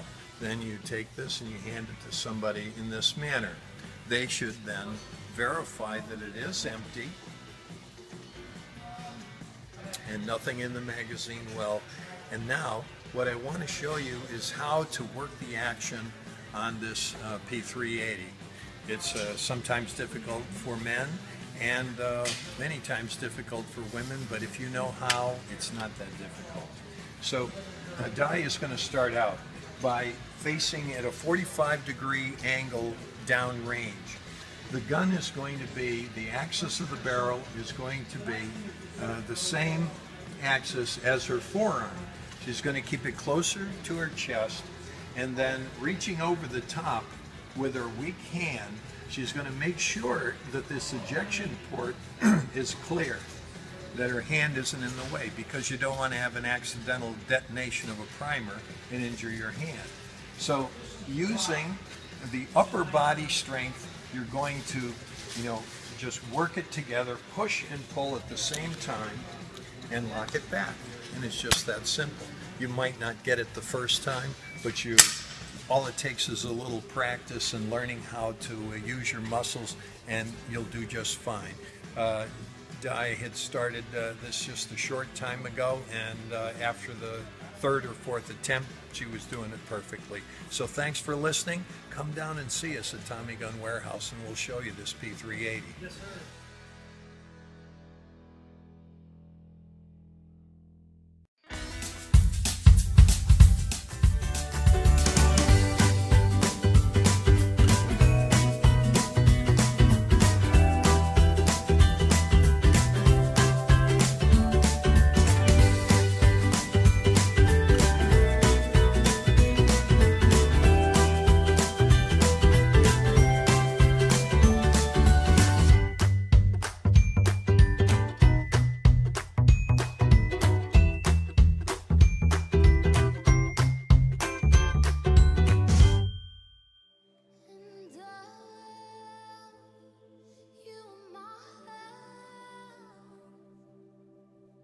Jesus, forever, you've forgiven my failures. You are my help. You never let go. And we are back. Welcome back to the King's Report. Second King reporting live from the Cheonryung Palace, and we are breaking this incredible news right now. Now, I have been to North Korea. I have met Kim Jong-un, probably one of the few people in the Western world that actually met him. Not too many, that's right. Even the president has not met Kim Jong-un. But it was brief, and of course, I was there because my father, Reverend Moon, sent me there on his behalf. It's a very interesting relationship that we've had with North Korea, because obviously my father fled North Korea because of communism and etc. But he fought against communism his whole life, initiated anti-communist movements across the globe, Washington Times, you name it, etc. But it's weird. It's like the North Koreans always had this fascination with him because he became so big internationally, and he was born in North Korea. So they always had this fascination. They kind of saw him as this interesting figure that was from there, but became so worldwide renowned. And of course, then. And even though he was anti-communist, even though he was anti their ideology, Chuche ideology, all that kind of thing, they still respected him, even though they wanted to mount his head on the wall. But they still respect him in that respect. And so I'm actually one of the few people that actually crossed the 38th parallel in a car, both with the Korean, South Korean government's permission and the North Korean government's permission. And that takes special permission, yes, for both sides. And the U.S. as well. The U.S. had to sign off on that as well. And on my father's bidding, I went. I didn't want to go, but I was the international president. I'm his heir successor, etc. So I had to do it, and I just did my job, go in there and, go there. And that was at the death of Kim Jong-il. Yes. Kim Jong-il. So probably one of the very few Americans that actually not only went into North Korea and but also met Kim Jong-un, and also met the top leader, one of the top leaders there. Anyways, I don't know. I was still a young pastor when my daddy gave me all that responsibility and put it on my table. But in any case, we have top breaking news. This is not even covered in the Western world at this point. And it is the news that President Trump has already started bombing North Korea. Breaking, incredible bombshell, literally bombshell news.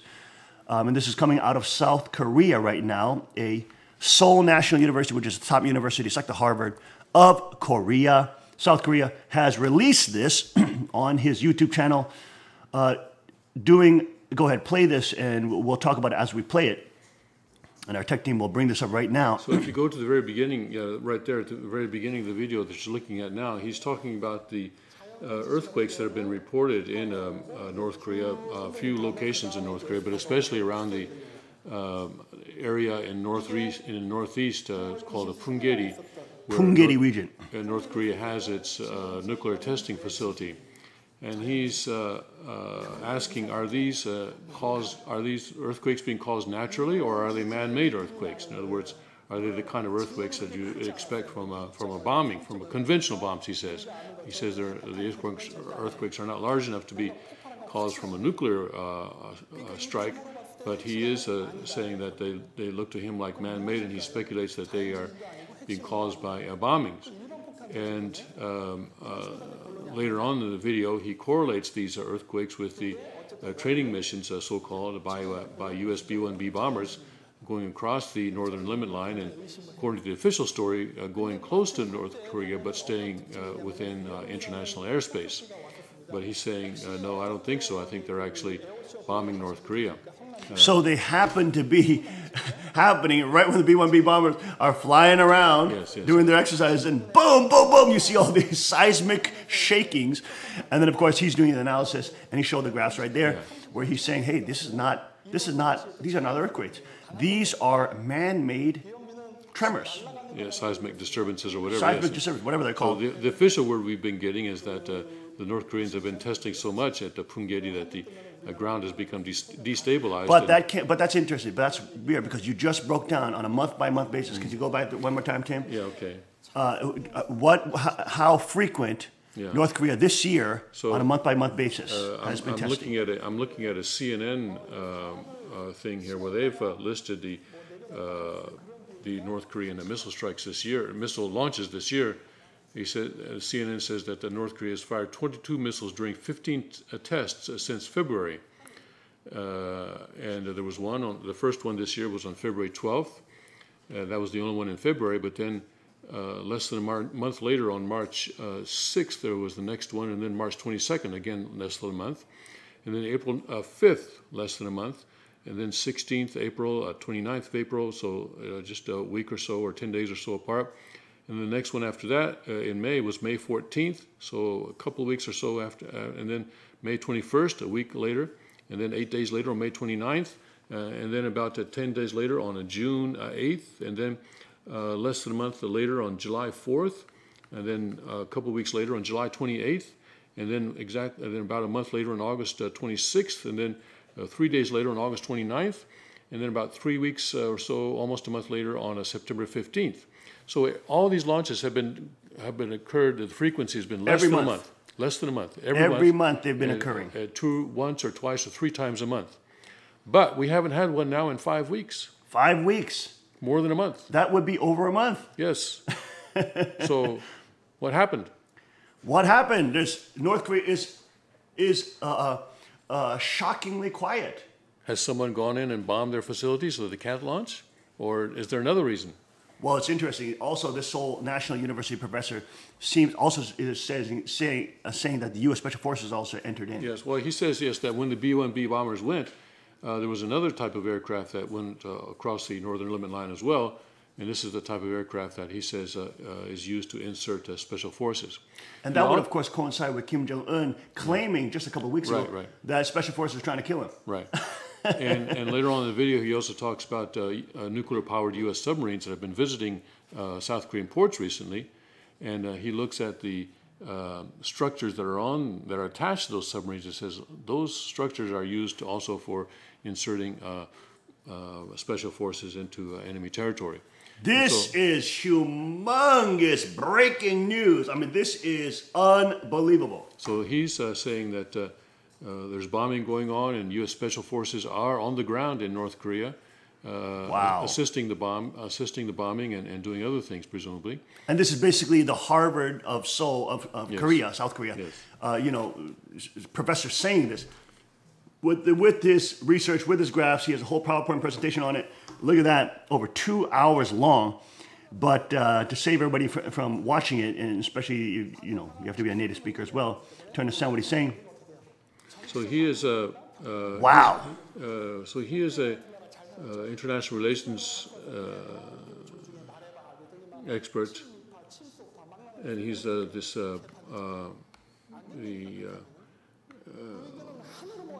news analyst for this particular web-based news source. That is unbelievable, unprecedented. Nobody in the Western media is covering this right now. We're getting this breaking off the ground right now. He just when did he post his video up? Just a couple days ago. And now it's starting to circulate around the Korean circles. But we are getting this straight out of South Korea, folks. And you're hearing this first. Get this out to everybody you know, because this is an interesting theory that he's putting forth, but he's correlating with different evidence, including the seismic tremors that they're getting, including the regions where these tremors are occurring, including the timing with the correlation of the B-1 bombers, you name it. And you see him break this down for about 30 minutes in this presentation, but this is a tremendous, of course, it's speculation. Nothing else has been confirmed, but this is a very interesting speculation that is coming out of South Korea right now. They believe, some people now believe in South Korea, that the U.S. has already began tactical strikes on North Korea and sent in Green Berets, U.S. Special Forces, you name it, to take out the leadership there. And of course, we have seen a very shockingly or fearfully silent North Korea for the last 5 weeks. Very interesting speculations. It'll have to be seen what exactly can be confirmed, but this is absolutely bombshell breaking news. We'll be right back after this short break. Stay with us.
Hello folks, I'm Justin Moon, the president of Carr Firearms Group, and today I've got the PM40 with True Glow night sights, and look at that, Magna porting. Look at that porting on that. This is our standard PM40 with the day sights, but now this model with the Magna porting and the True Glow night sights. What a difference.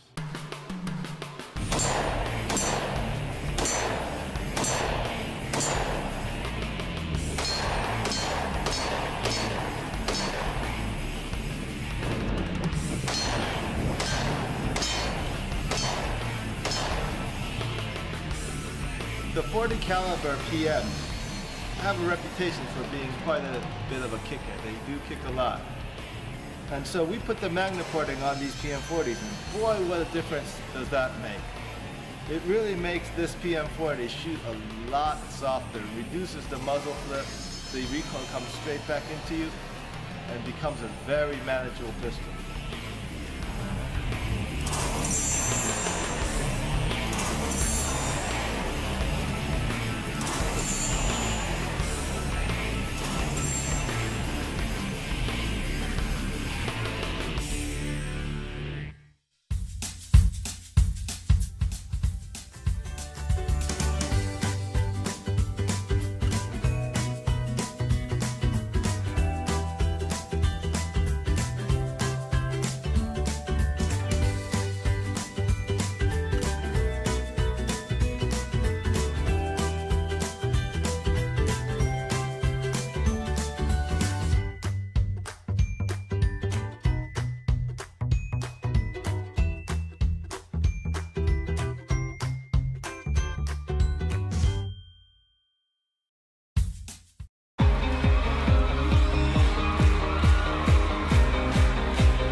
back. Welcome back to the King's Report this Tuesday, October 24, 2017. I'm your host, Hung Sean Moon, the second king of Cheongguk, reminding all the kings and queens of Cheongguk and the kingdom of God to keep thy crown. The Bible says, let no man take thy crown, keep your crown and your rod of iron. Now, another man on the able side that is doing that and sweeping the globe, now sweeping the nation, is Mr. Steve Bannon. He just spoke at the Hudson Institute. And let's go to now his clip from the Hudson Institute and Steve Bannon. Officials, generals, two ex-CIA He's being introduced right now. And so the last thing that you needed, we thought, was an exile talking to an insurgent. I don't think I need to introduce Mr. Steve Bannon. He is the former White House strategist and the executive chairman of Breitbart News. He has interesting things to say even for those who do not agree with him. And it's important for us to hear his perspective. Any attempt at trying to introduce him would only get me into greater trouble than is necessary. Everybody knows who he is, and I welcome him on behalf of the Hudson Institute to this conference. I would just begin by saying that Mr. Bannon is identified with the idea of America First. And there are those who would say that America First would be more of an isolationist idea. His agreement to come and join us today actually gives us an opening to ask him to share with us some of the ideas that he would say he has about the topic today, which we all know is countering violent extremism, Qatar, Iran, and the Muslim Brotherhood. So 4 different subheadings of the title, but they all fall within the rubric of the national security requirements of the United States and foreign policy. Steve, why don't you start with an opening statement that then sets the pace for us having this conversation? Thank you very much, Ambassador. I'd like to give a quote just to start off. We will reinforce old alliances and form new ones and unite the civilized world against radical Islamic terrorism, which we will eradicate completely from the face of the earth. That was Donald J. Trump a few minutes after high noon on January 20th, 2017, his inaugural address. We will eradicate completely from the face of the earth radical Islamic terrorism. Now, there's a lot of confusion or misinformation, fake news, about who wrote that inaugural address. President Trump, or at the time President-elect Trump, wrote it. Stephen Miller and myself were honored to help him out, as was Jared Kushner and Hope Hicks and Kellyanne Conway, Jason Miller.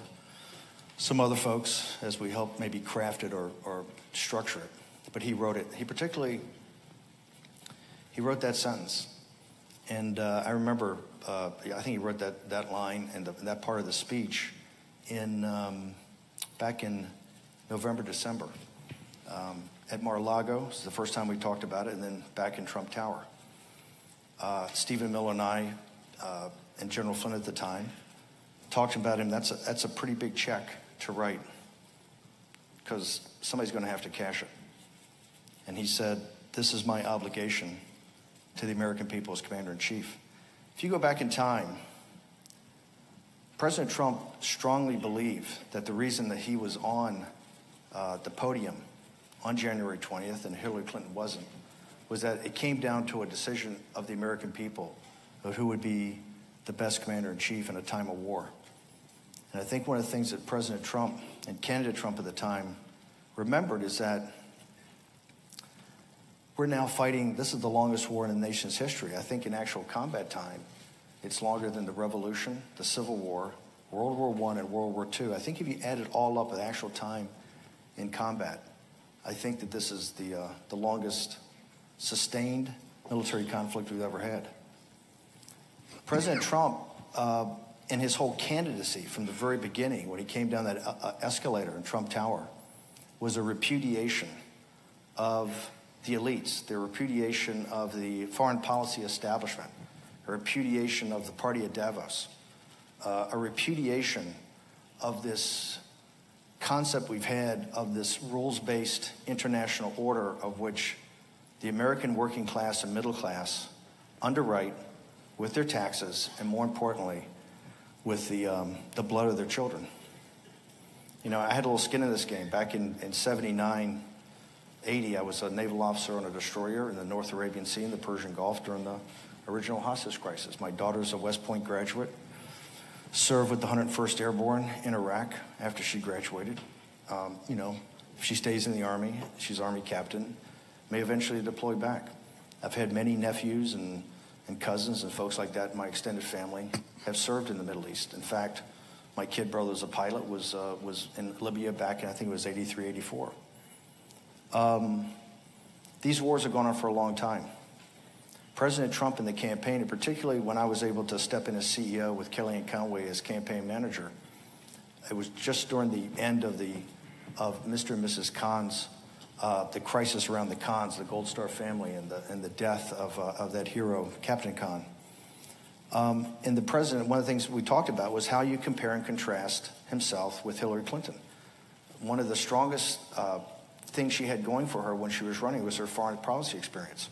Her time on the Senate Armed Services Committee, her time as Secretary of State, her vast knowledge of all the ins and outs and the minutiae of foreign policy. And President Trump, I think, really connected with the American people, and he talked about a couple of things. We're at war. And remember at that time when he came down in 2015, we were seeing a rise of ISIS that was really had caught the world by surprise. I mean, ISIS had done more than anybody, even the Muslim Brotherhood historically, in actually having a physical caliphate. Eventually that caliphate was 7 or 8 million people, oil refineries, the ability to tax wheat fields, the ability to have essentially slave markets and recruit from all over the known world, including Asia, Europe, and the United States.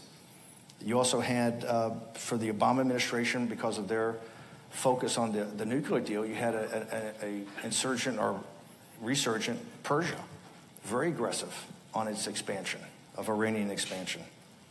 And you also had the continual specter of radical Islamic terrorism. Funded by Saudi President Arabia. Trump could not have been more blunt, more direct, and spoken in a more plain-spoken vernacular to the American people what he wanted to accomplish. And from the very first day that he won, I remember to General Flynn at the time, what he wanted to do was to, at the National Security Council, devolve the power back to the combatant commanders, to the Pentagon, to the CIA. He would set overall strategy, but that they would take a more active role and a more aggressive role in the destruction of ISIS. In addition, he was going to review the Iran nuclear deal. Remember, he said during the campaign, I'm going to try to make that deal better. I'm a deal guy. I'll try to get into it. And if we can't, I will decertify it. I will terminate it. But one thing I will do is connect their aggression throughout the Middle East and the rest of the world and their behavior to that deal. And the third, he says, that we've got to figure out how to take care of radical Islamic terrorism that's not ISIS related. Once we took office, one of the top things he had Jared Kushner, myself, then Secretary Tillerson work on was a summit. Was this summit? He wanted to bring the Arab world together and to really put, I think, beyond people that he had run as an Islamophobe or did not want to be actively engaged, or that America first did not mean that you were going to be actively engaged in a territory. And I think anybody that thinks we're isolationist or that his philosophy is isolationist, I don't know how you look at the Arab summit that took place in the Muslim summit that took place in May of 2017. In Riyadh. And by the way, the three parts of that, the three component parts that were worked on from day one was to take care of, number one, the financing and support of radical Islamic groups throughout the world. Number two was to work with the Arab world and the Muslim world, particularly with people like General Sisi had that great speech at Cairo a few years ago on New Year's Day, and to work with the Arab and Muslim world about the engagement of Islam with modernity and the ability of Islam to internally reform itself by Muslims doing it. Not imposition of Western values on the Muslim world, but the Muslim world and the Islamic world reforming certain aspects of its religion and its faith that led to certain parts of this radicalization. And the third was to really start to have a serious conversation about what type of military alliance or what had to happen to stop Iran's expansion, Persian expansion, in this arc across from Iran to the sea through the capitals of Baghdad and Damascus and Beirut, and also about what was happening on on Yemen with this kind of pincer move through the Arab world. What's happened in 7 or 8, 9 months? I mean, President Trump has accomplished something that I think people would have mocked and laughed at him in the campaign. Raqqa fell the other day.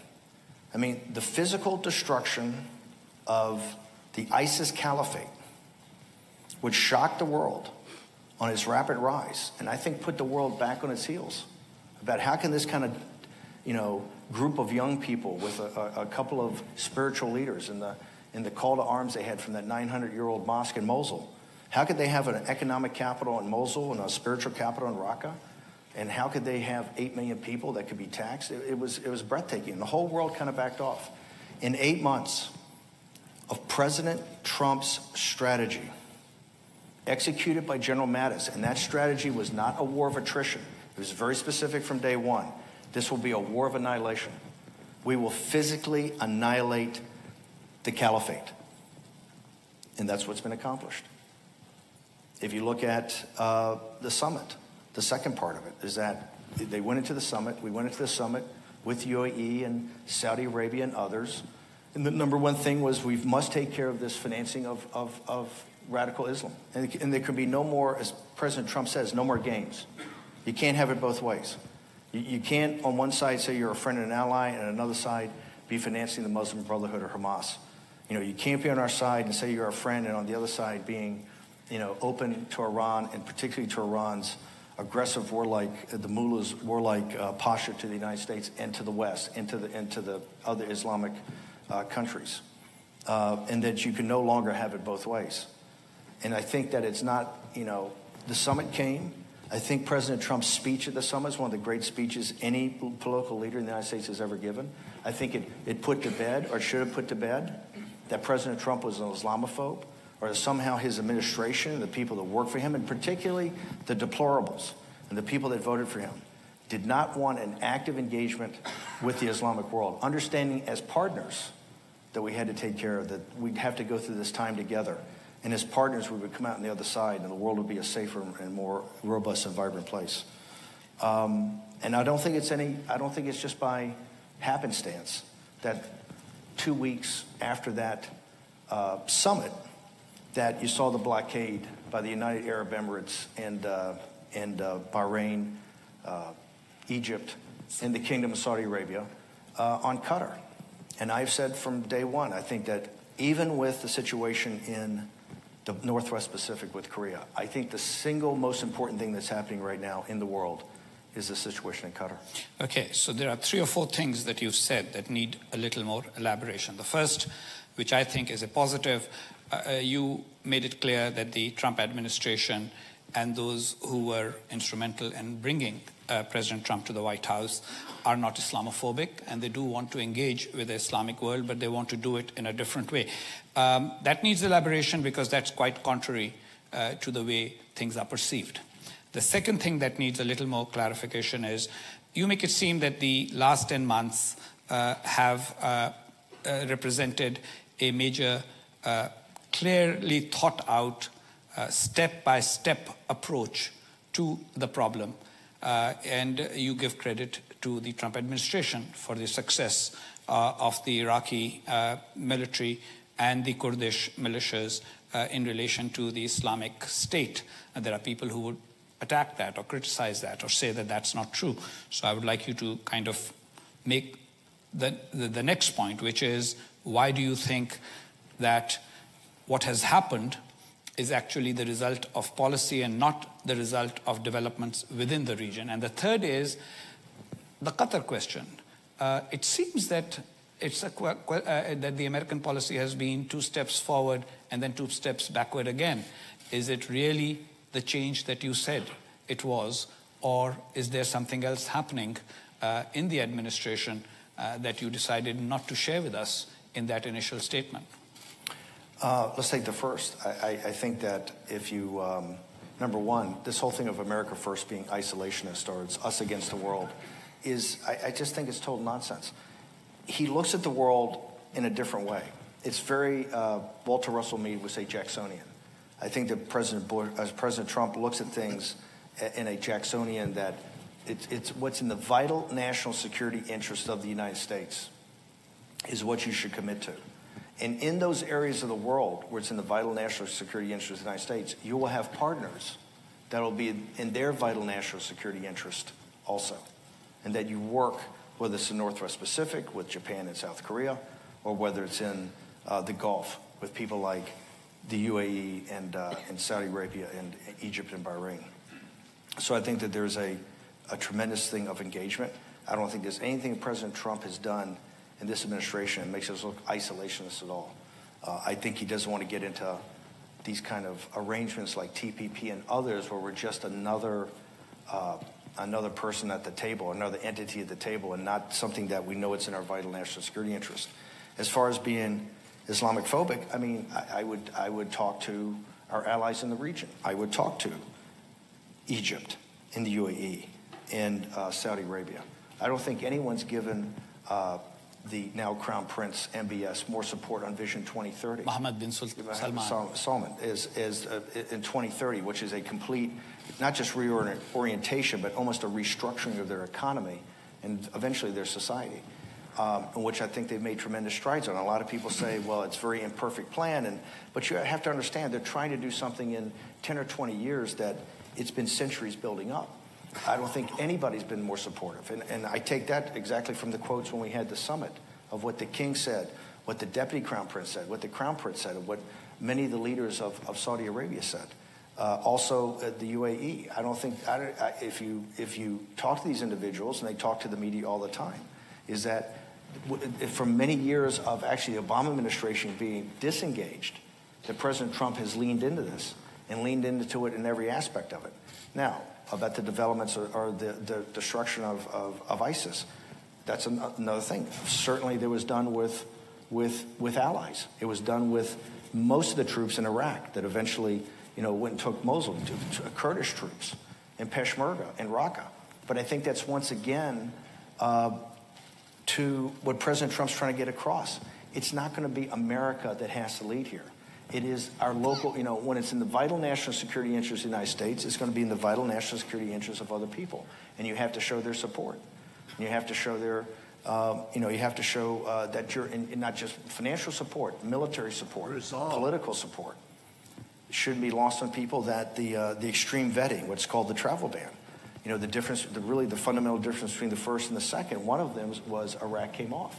And that was after further discussion and further analysis and further State Department involvement.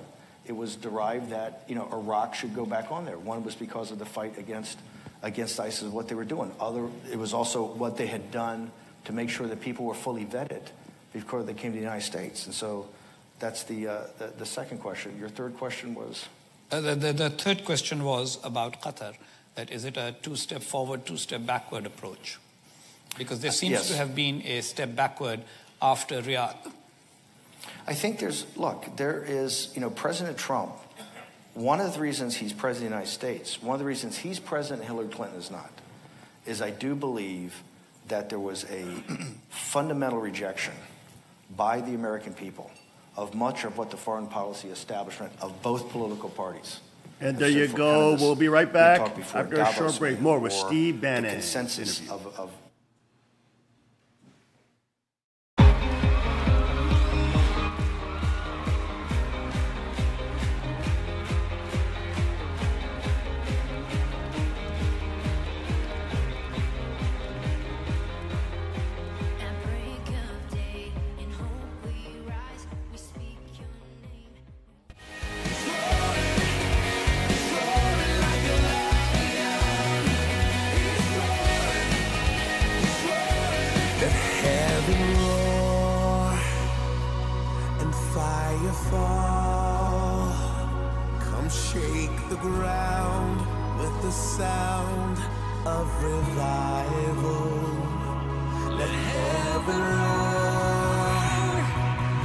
Fire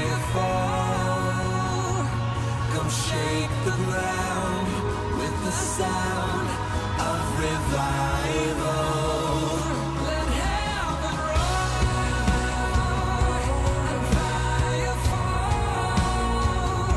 Come shake the ground with the sound of revival. Our God's not dead, he's surely alive. He's living on the inside, roaring like a lion. God's not dead, he's surely alive. He's living on the inside, roaring like a lion. God's not dead, he's surely alive. He's living on the inside, roaring like a lion. God's not dead, he's surely alive. He's living on the inside, roaring like a lion. He's roaring like a lion. He's roaring alive. He's roaring like a lion.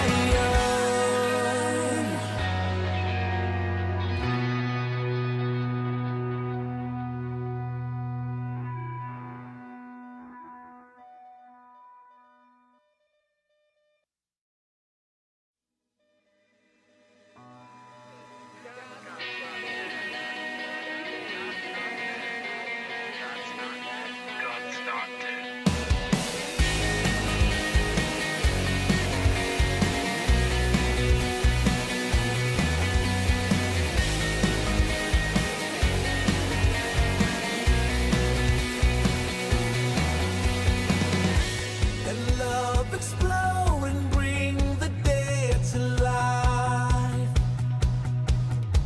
A love so long to see a revolution somehow.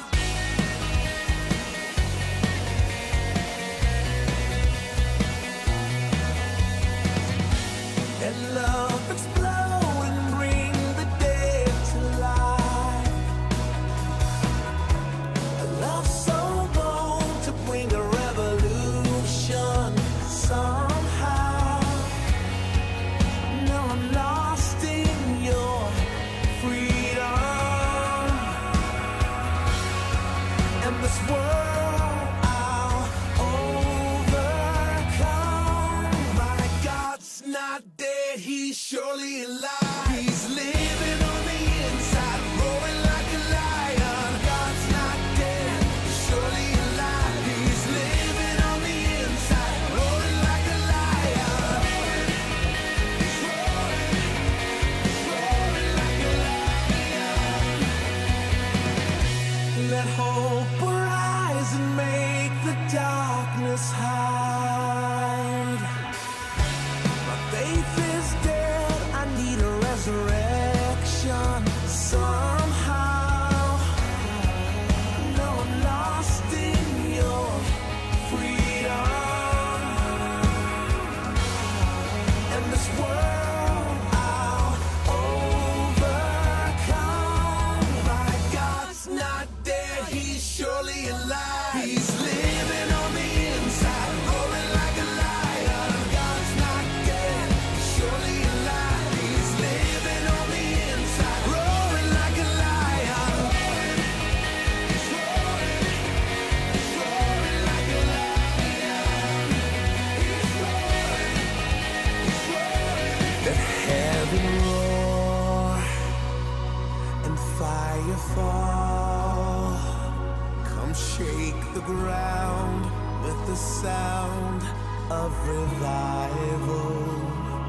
Let heaven roar and fire fall.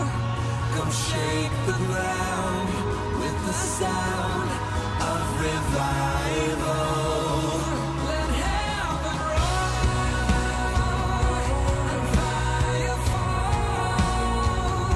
Come shake the ground with the sound of revival. Our God's not dead, he's surely alive. He's living on the inside, roaring like a lion. God's not dead, he's surely alive. He's living on the inside, roaring like a lion. God's not dead, he's surely alive. He's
not dead, he's surely alive. He's living on the inside, roaring like a lion. God's not dead, he's surely alive. He's living on the inside, roaring like a lion. He's roaring like a lion. Let hope arise and make the darkness hide. My faith is dead, I need a resurrection somehow. No, I'm lost in your freedom. And this world I'll overcome.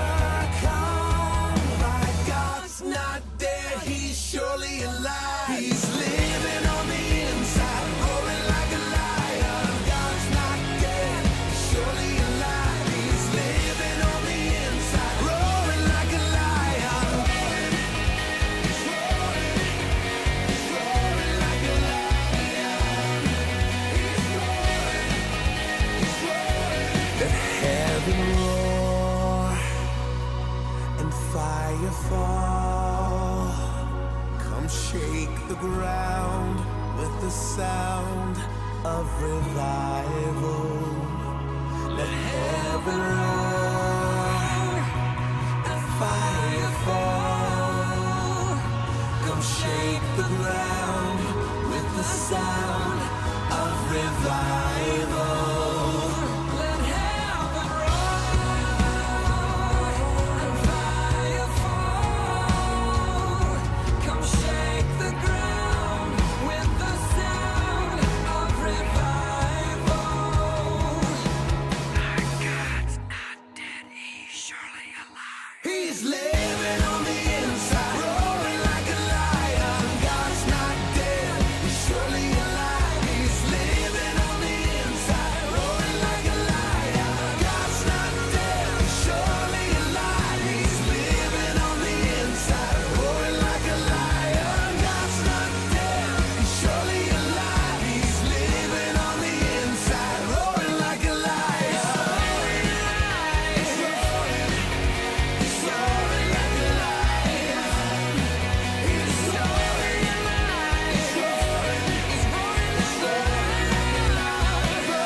like a lion.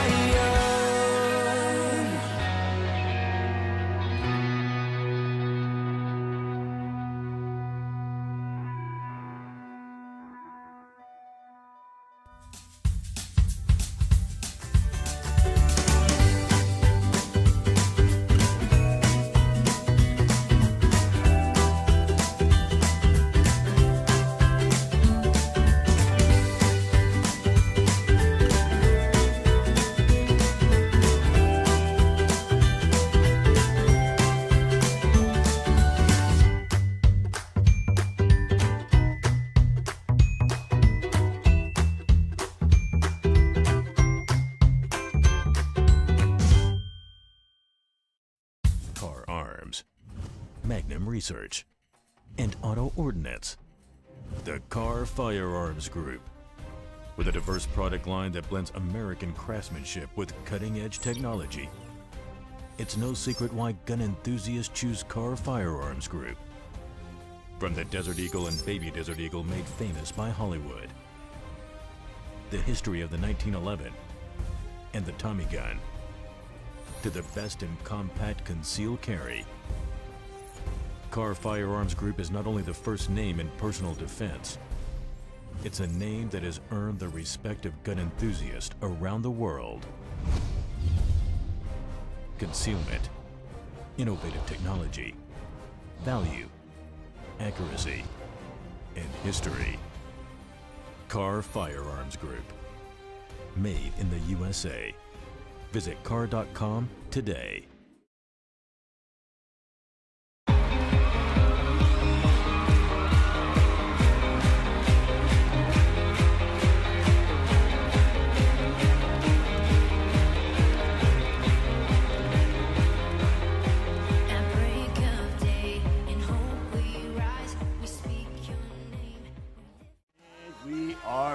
Welcome back to the King's Report this Tuesday, October 24th, 2017. Broadcasting live from the Chunigong Palace. Now let's get back to that Bannon interview. American foreign policy of, how it devolved that we're in the Middle East the way we're in, and the blood and treasure that we've left. In the same situation as why have we not focused on the rise of China? So the opportunity cost of our engagement in the Middle East. And I think the wars with no end. I think the working class and middle class people in this country are looking at the taxes we pay. They're looking at the trillions of dollars have been spent. They're looking at the veterans that come home that have PTSD, that are horribly wounded. They're looking at Section 60 over at Arlington National Cemetery, the young men and women that have died that we've buried over there. And I think they've looked at the trillions of dollars. And I think that it was rejection. And so with President Trump, it was, let's try to bring these wars to some sort of culmination. And victory matters. I mean, President Trump is not a quitter, and he's certainly not losing. The American people are not either. And it's not just the sunk cost of being there. We understand that these things have to be done. Now, I do believe there's aspects of the foreign policy community that are quite inextricably linked that don't share those points of view. I fundamentally believe that, particularly in Qatar and particularly after the summit, the Muslim summit, it was looked as an opportunity to be seized instead of a crisis to be managed. And that, Qatar finally had to be called to account for their continual funding of the Muslim Brotherhood, their continual funding of Hamas, and their engagement with both Iran and, quite frankly, Turkey in the Gulf. And I think it was pretty, if you look at people on our side of the footprint, I realized at the time, in setting up the summit, and I'm not a foreign policy expert by far, but I took a very hard line in that. Is that I thought the UAE and the Egyptians and the Kingdom of Saudi Arabia had a well thought through plan. I thought these had to bring that if we're going to stop the financing of radical Islamic terrorism, that it has to be cut off 100%. And if you cut off the funding, you cut off support, we could really have a chance to eradicate it from the face of the earth, which is what President Trump laid out to the American people he was going to do. But it's not being fully implemented. I think there's two things on engagement. The State Department, Secretary Tillerson, I got tremendous respect for Rex Tillerson. I was one of the people that was most aggressive about trying to get him in the administration at the time. I think there was just a fundamental, and I brought this, that I want to make sure that everybody, and I'm sure they've gone through it earlier today, but one of the things that was most, I think, people came down on two sides of were the original 12 demands that were put out. And I think these demands are, quite frankly, pretty straightforward. And the UAE and Egypt and Saudi Arabia didn't say the demands had to be met. What they said is that these are what the framework has to be for discussions. And let's go through those demands. Number one, that Qatar will curb diplomatic ties with Iran and close its diplomatic missions there. Number two, that it will sever all ties to terrorist organizations, specifically the Muslim Brotherhood, the Islamic State, Al-Qaeda, and Lebanon's Hezbollah. And they will formally designate these entities as terrorist groups. It will shut down Al Jazeera and all its affiliate stations. It will also shut down outlets that Qatar funds, directly and indirectly. Arab B21, Rasid, Arabi Al Jihad, Middle East Eye. It will immediately terminate the Turkish military presence in Qatar. It will stop all means of funding for individuals, groups, or organizations that have been designated as terrorists by Saudi Arabia, the UAE, Egypt, Bahrain, the U.S. It will hand over terrorist figures. It will end interference in sovereign countries' internal affairs. It will stop all contacts with political opposition in Saudi Arabia, the UAE, Egypt, and Bahrain. It will pay reparations for loss of life. It will consent to monthly audits and will align itself with other Gulf and Arab countries along the 2014 Memorandum of Understanding that I believe it was party to, reached with Saudi Arabia. Now, I realize some people think that's over the top, and some people think that Qatar would essentially give up its foreign policy if it did that. I don't say that I agree with maybe all of those, but I do agree that I thought that was a pretty good construct of which to sit down. And I believe it's a construct today, and I believe it's well within the rights of people that we agreed at that summit. There was an agreement that there was going to be an effort to have a 100% cutoff of the funding of radical Islamic terrorism. And I believe our allies in that region, UAE, Egypt, and Saudi Arabia, not only agreed to that, they were the drivers of that. and you think that they are, as drivers, implementing it firmly, whereas Qatar is not implementing the mechanisms that will stop terror financing? What do you mean in their own country? Meaning Saudi Arabia, UAE, you think that they are no longer doing anything that can be construed as supporting any radical Islamist groups. We know that the UAE runs a major anti-extremism effort. But there have been people who say that other countries in the region have not firmly... Let's talk about the Kingdom of Saudi Arabia, because I think everybody will throw up right away, but they're just as bad. Look at the tectonic plate shifts we've had from the summit. And this is why I think it's not fair to President Trump. And I'm not here as his apologist. I'm here as just a guy that's a veteran. And maybe his advocate, not his apologist. Okay, I am his advocate, but also a parent and a veteran and a taxpayer and a citizen. What's been accomplished in a very short period of time, to me, is amazing. I don't think he's gotten the credit for this summit, because I think this summit was incredibly important. I think it was important in the Muslim world. I think it was important in the Arab world. I think it was important to show that the United States was fully engaged. It wasn't a bunch of happy talk, and action was going to take place from that. If you look at Saudi Arabia, I mean, they've had a pretty big fundamental change since that summit. Deputy Crown Prince then is now the Crown Prince. I think it was 2 weeks ago or 3 weeks ago, there were 1,000 clerics that were, I don't know if rounded up or somehow put under house arrest, whatever. I realized that the opposition party, New York Times, refers to them, most of them as liberal scholars, right? I would respectfully submit, if you flip to an intelligence reporter too. I will have to sort of, stand up for the New York Times here. They're not the opposition party. They're people who disagree with you, just as you disagree with them, right? I could not disagree more. Well, that's a debate for another time. But I think that there's been huge changes in Saudi Arabia. I was also just joking. I know, Ambassador. But I think Saudi Arabia, I think people realize that there are definitely issues with other countries. I think they're making an effort, but it's nowhere near of what Qatar and its active involvement with that. And also, I would say that Qatar has run a influence operation here since this all came about. They spent millions of dollars to try to change the opinion of congressmen and thinkers and think tanks and the elites in this city. And well, they had a story today that said that you are being paid by one of the other Gulf countries to influence opinion the same way. Yeah. So, but that's a company I have nothing to do with. Okay, right. It was a company. Hang on. But it's a good point. They're a company that somehow has taken, has some sort of financial relationship. I have nothing to do with those guys. Okay. But I understand how the Qataris are trying to throw that up to chop block me before I come. And by the way, that's all in the fair play in this thing. However, I think they're both missing the point. The one that came out the article with me today, and also their other influence operation, is that the American people can't be fooled about this. The American people, I think that's one of the powers of President Trump, and is a power of him as a candidate. He can connect to the American working class, the American middle class, in a very plain-spoken vernacular. And I'm a huge believer in the common sense and decency and judgment of what we call the common man, right? That's why I'm a populist. And I'd rather depend upon their judgment. And in fact, we were in Fairhope, Alabama a couple of weeks ago for Judge Moore in an old barn with a sawdust floor. And I said at the time, I would take the first 100 people that came to that rally to govern the country, then the top 100 partners at Goldman Sachs. I'd want to reiterate that I would take the top 100 to form our foreign policy, then the top 100, first 100 at Davos. I think it's that important. And those people are not going to be convinced that Qatar, continue to finance the Muslim Brotherhood, Hamas, absolutely and being right. in bed with Iran is a good thing. Absolutely right. We're towards the end of the session.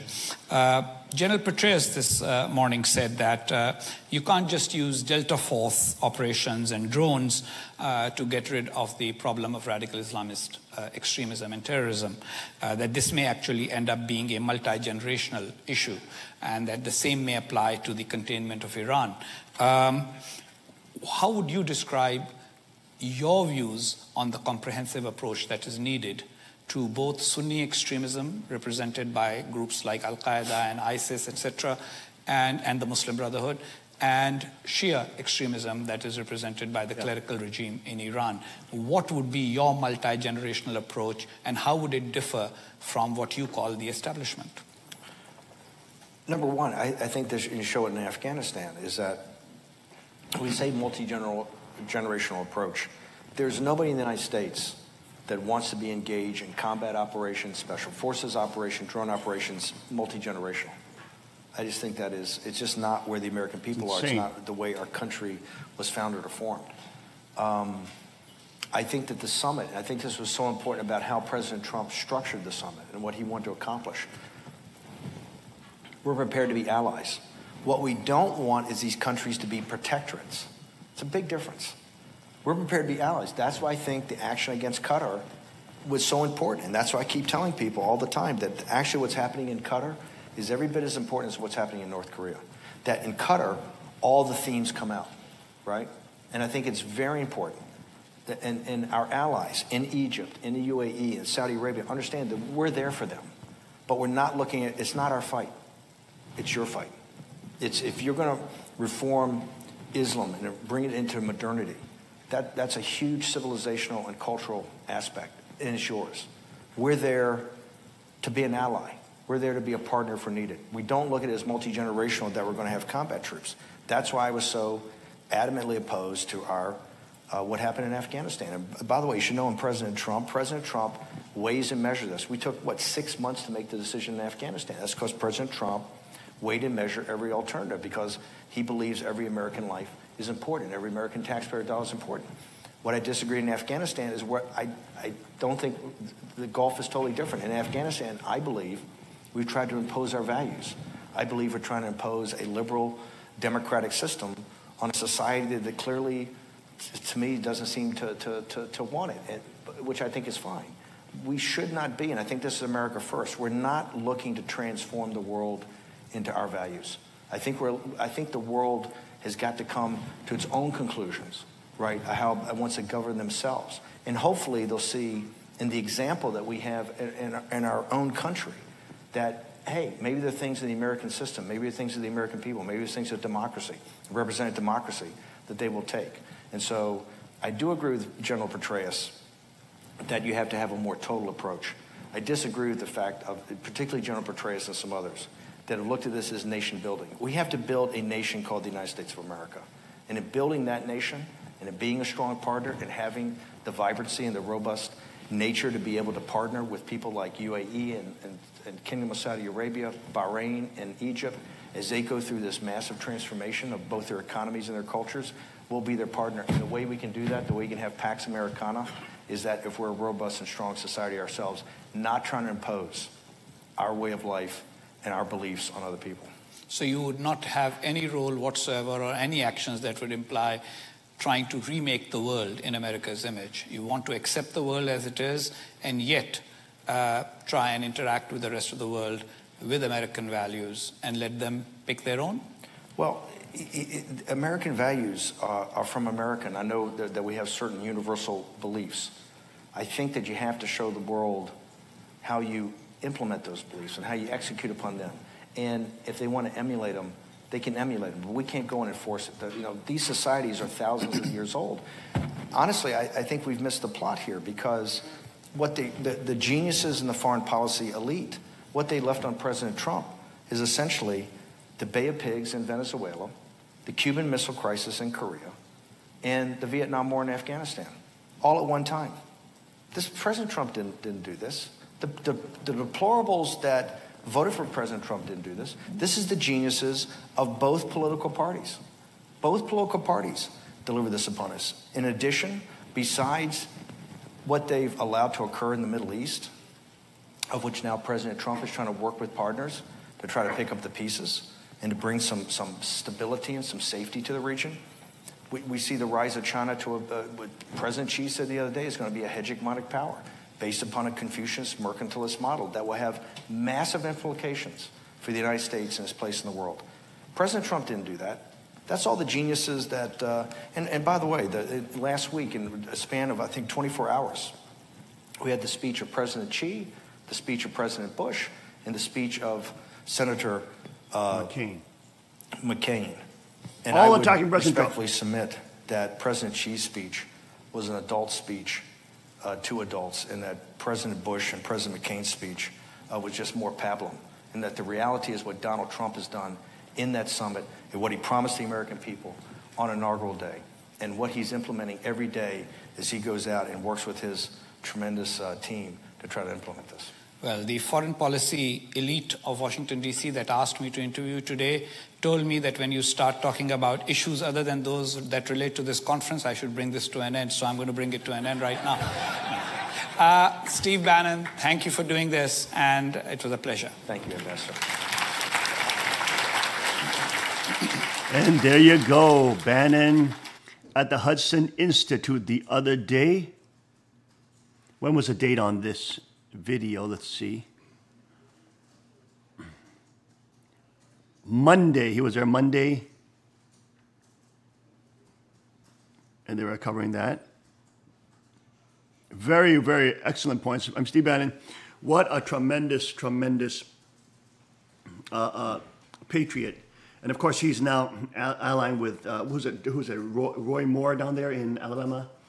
Helping him get elected. He's trying to get Roy Moore elected, yes. Roy Moore, against and the other Democrats. nationalist people that are starting to come out. And I heard on InfoWars the other day, somebody's running at Maxine Waters, Omar something, but he's going against Maxine Waters. So a lot more Trump-like people are starting to come out of the woodwork to stand up for sovereignty. We'll be right back after this short break. Stay with us.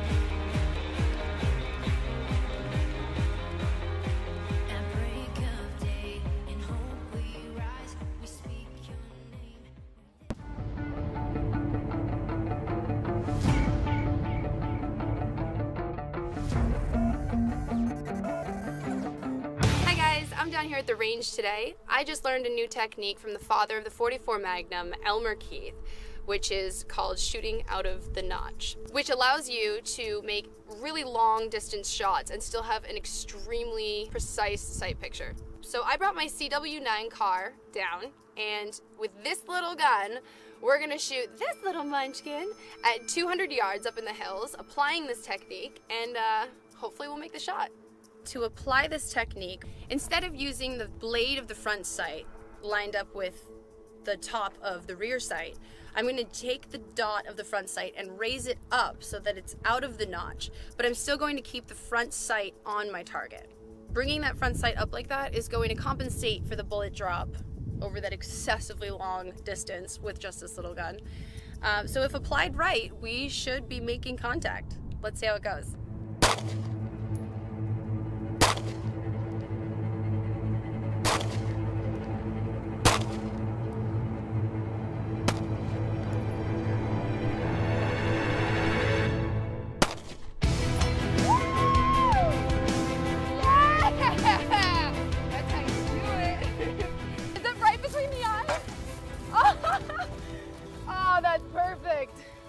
This shot, so I'm a little bit out of breath because you gotta run to make sure that is what I thought it was, and it was. So while making this shot, from that distance with these white dot sights, it literally would cover the entire target. You couldn't see what you were shooting. So using the Elmer Keith technique, you were able to raise it out of the back notch. I can't breathe.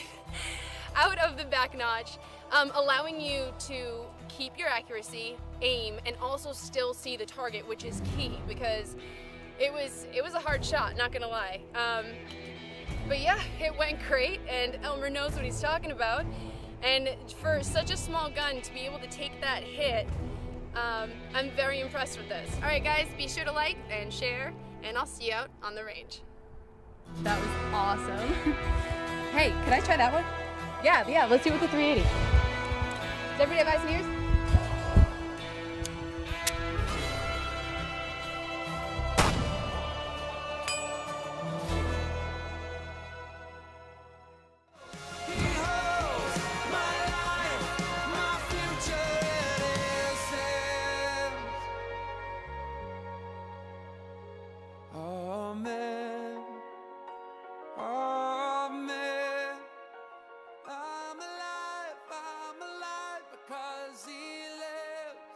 And we are back. Welcome back to the King's Report. Second King reporting live from the Chenigung Palace. Now let's go to Clinton Cash. Everything is for sale. Article by Adam Shaw on Breitbart.com. Hillary Clinton and the Obama administration find themselves at the center of an explosive scandal involving the transfer of 20% of all U.S. uranium to Russia via the sale of the Uranium One company. Just as 9 foreign investors in the deal funneled $145 million to the Clinton Foundation to help grease the wheels. Here are the 7 facts about the Uranium One deal you need to know. Peter Schweizer broke the Uranium One scandal. Government Accountability Institute president and Breitbart News senior editor-at-large Peter Schweizer broke the Uranium One scandal in his book Clinton Cash, the untold story of how and why foreign governments and businesses helped make Bill and Hillary rich. In the book, he reported that Clinton's State Department, along with other federal agencies, approved the transfer of 20% of all U.S. uranium to Russia. And the 9 foreign investors in the deal gave $145 million to Hillary and Bill Clinton's personal charity, the Clinton Foundation. That's why we call it a slush fund for selling America out. The New York Times confirmed the scandal in 2015. Schweizer's Uranium Ones were confirmed by New York Times Revelation in a 4,000-word front-page story by Pulitzer Prize winner investigative reporter. It detailed how the Russian energy giant Rosatom had taken over the Canadian firm with 3 separate purchases between 2009 and 13, largely coinciding with Hillary Clinton's time as Secretary of State. 3. The FBI uncovered evidence that Russia money was funneled to Clinton Foundation. The Hill reported last week that ahead of the deal, the FBI had uncovered, quote, substantial evidence that Russian nuclear industry officials were engaged in bribery, kickbacks, extortion, and money laundering to expand Russia's nuclear footprint in the U.S. as early as 2009. The agency also found that Russian nuclear officials had routed millions of dollars to the U.S. to benefit the Clinton Foundation. The Justice Department would sit on the evidence for 4 years before looking to prosecute, by which time the deal had been approved. Number 4, Congress is now investigating. The Senate Judiciary Committee has launched a probe into the scandal and has sent requests for more information to 10 federal agencies involved in the approval of the partial sale of Uranium One, asking what they knew about the FBI investigation and when. 5, Bill Clinton was paid $500,000, $500,000 for a speech in Moscow. Bill Clinton bagged a $500,000 speech in Moscow paid for by a Kremlin-backed bank shortly after Russia announced its intention to take a majority stake in the company. According to the Times, Clinton traveled to Moscow in June 2010. The same month, Rosatom struck its deal for its majority stake in Uranium One. 6, the Clinton Foundation took big bucks from uranium investors. According to the Times, the Clinton Foundation received $2.35 million in donations from Ian Telfer, a mining investor who was also the chairman of Uranium One when Rosatom acquired it. Isn't that interesting? It also received $31.13 million and a pledge for $100 million more from Frank Giustra, the Canadian mining financier whose company merged with Uranium One. Isn't that interesting? Isn't that interesting? 7, Senate Republicans want a FBI gag order lifted. Senate Judiciary Committee Chairman Chuck Grassley of Iowa has called for the Justice Department to lift the gag order on the FBI's whistleblower, indicating that he may have more explosive revelations relating to the case on what the Clintons and Obama administration knew about the case and when they knew it. Wow, wow, wow. Tremendous, tremendous, tremendous. Look at the Clintons for cash. Everything for sale. Excellent article on Breitbart. Bannon calls Bush McCain speeches more pablum. And they're referring to that speech that we just saw that was done on Monday, yesterday, at the Hudson Institute. Alabama Senate poll, Roy Moore maintains 11-point lead over Doug Jones. Over Doug Jones. Fox affiliate Walla released findings of a new poll showing former Alabama Supreme Court Chief Justice Roy Moore maintaining a 11-point lead over former Clinton U.S. Attorney Doug Jones in the race for the Yellowhammer State's U.S. Senate seat. The telephone survey from Strategy Research included responses of 3,000 registered voters throughout the state and reflected a similar finding of the poll, the same firm released last week on the race. According to Fox10TV.com, the poll had a margin of error of plus or minus 3%, and including the following findings. Point 1. 32% of those surveyed said they would typically vote in a Democratic primary. 61% said they would usually vote in a Republican primary. 7% said they were independents or don't vote in party primaries. Point 2. Of those who said they were certain to vote, 52% said they would vote for Republican Roy Moore. 41% said Democrat Doug Jones. 7% said they were undecided. Among those who usually vote for a Democrat, 88% said they would vote for Jones, 6% for Moore, and 6% were undecided. 78% of likely Republican voters said they would vote for Moore, 12% said they would vote for Jones, and 10% were undecided. According to Strategy Research, John Gray, the number showing the breakdown among GOP voters could be cause for concern. This 10% undecided Republicans bothers me as well, Gray said to Fox 10's Bob Grip. This 12%, though, everybody wants to talk about Republican defectors. And this is important to understand. If you're a voter at home and you don't understand why people are talking about this, that this is a tight race, this is your number right here. This 12%, this is telling people that there's a 12% of Republicans that don't want to vote for Judge Moore for whatever reason. That looks like a big number, but if you remember, we had 6% of the Democrats said they weren't going to vote for Jones, he continued. So it's really only a 6% difference between the two, and that's not enough to sway this election. Now, if you add in the undecideds, and all of a sudden you're looking at somewhere close to 22% of the Republican Party not supporting their nominee, that could be a problem, and that's why people are saying this race needs to be watched. Early polls conducted days after Moore defeated Luther Strange in the GOP primary runoff had the contest at 6 and 8 points. However, a recent Fox News poll had the Jones-Moore matchup tied at 42% each.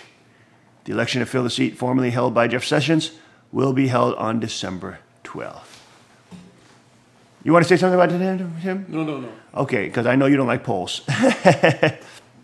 There's only one poll that counts. That's right. It's one that's taken on election day.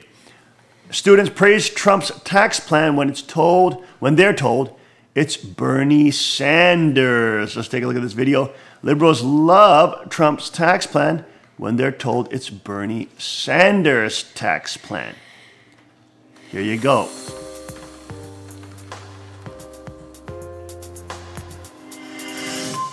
This week, Donald Trump released his new tax plan, which was immediately shot down by his political opponents on the left. But what would those same people think if they were told that that tax plan was actually Bernie Sanders' plan? Today we're at George Washington University in Washington, D.C. to find out. What were your thoughts on Trump's tax plan when you saw it? It's very better for the upper class than anyone else. Pretty much horrible for the middle class, especially the lower class. I mean, not ideal. It's probably not the most efficient nor beneficial Brainwashed! to the general populace. Pretty negative. I feel the same. Yeah. So Bernie Sanders came out with his plan. Some people call it the compassionate alternative. So we're getting opinions on Bernie's plan. First, one of Bernie Sanders' plans is to enhance the child tax credit, which is tax money given back to families when they have children. What do you think of that? Positive or negative? Positive. All right. Same. I was a social worker, so I understand how important tax credits like that are. Parents that have children go through a lot, and I think giving back money to them really, in turn, helps the children. I think that's great. I think that's positive, definitely. Positive, definitely. Next up, eliminating the death tax. So when people die, it's a large tax on their estate that goes to their family. What do you think of that? I think that's definitely something that we should be doing. I do think that's a good idea because I'm from New Jersey. We used to have like a really heavy inheritance tax. I'm in favor of that. I would say more positive. I think I agree with that. Bernie is planning to lower the small business tax rate to a maximum of 25%. I think that's a positive or negative? I definitely think that's a positive. I feel very positively. I definitely think that's a positive. Small business, so I would definitely think that's a positive thing. Taxing them less makes more sense. Any way we can help small businesses work and like thrive, it's definitely something that's beneficial for the country. I think that would be great. Overall, main idea of the plan, what do you think? Bernie did a good job, bad job? I think overall, good. Okay. Yeah. Yeah, good job. All Good right. job, Bernie.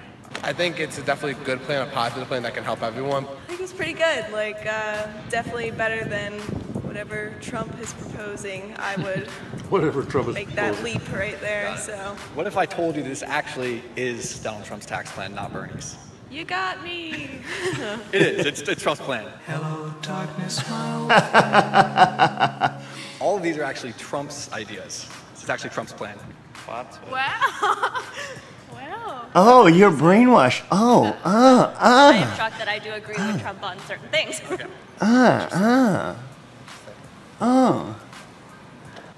Nothing. Speechless. Happily surprised that it's like sounds a lot better than I would have expected it to.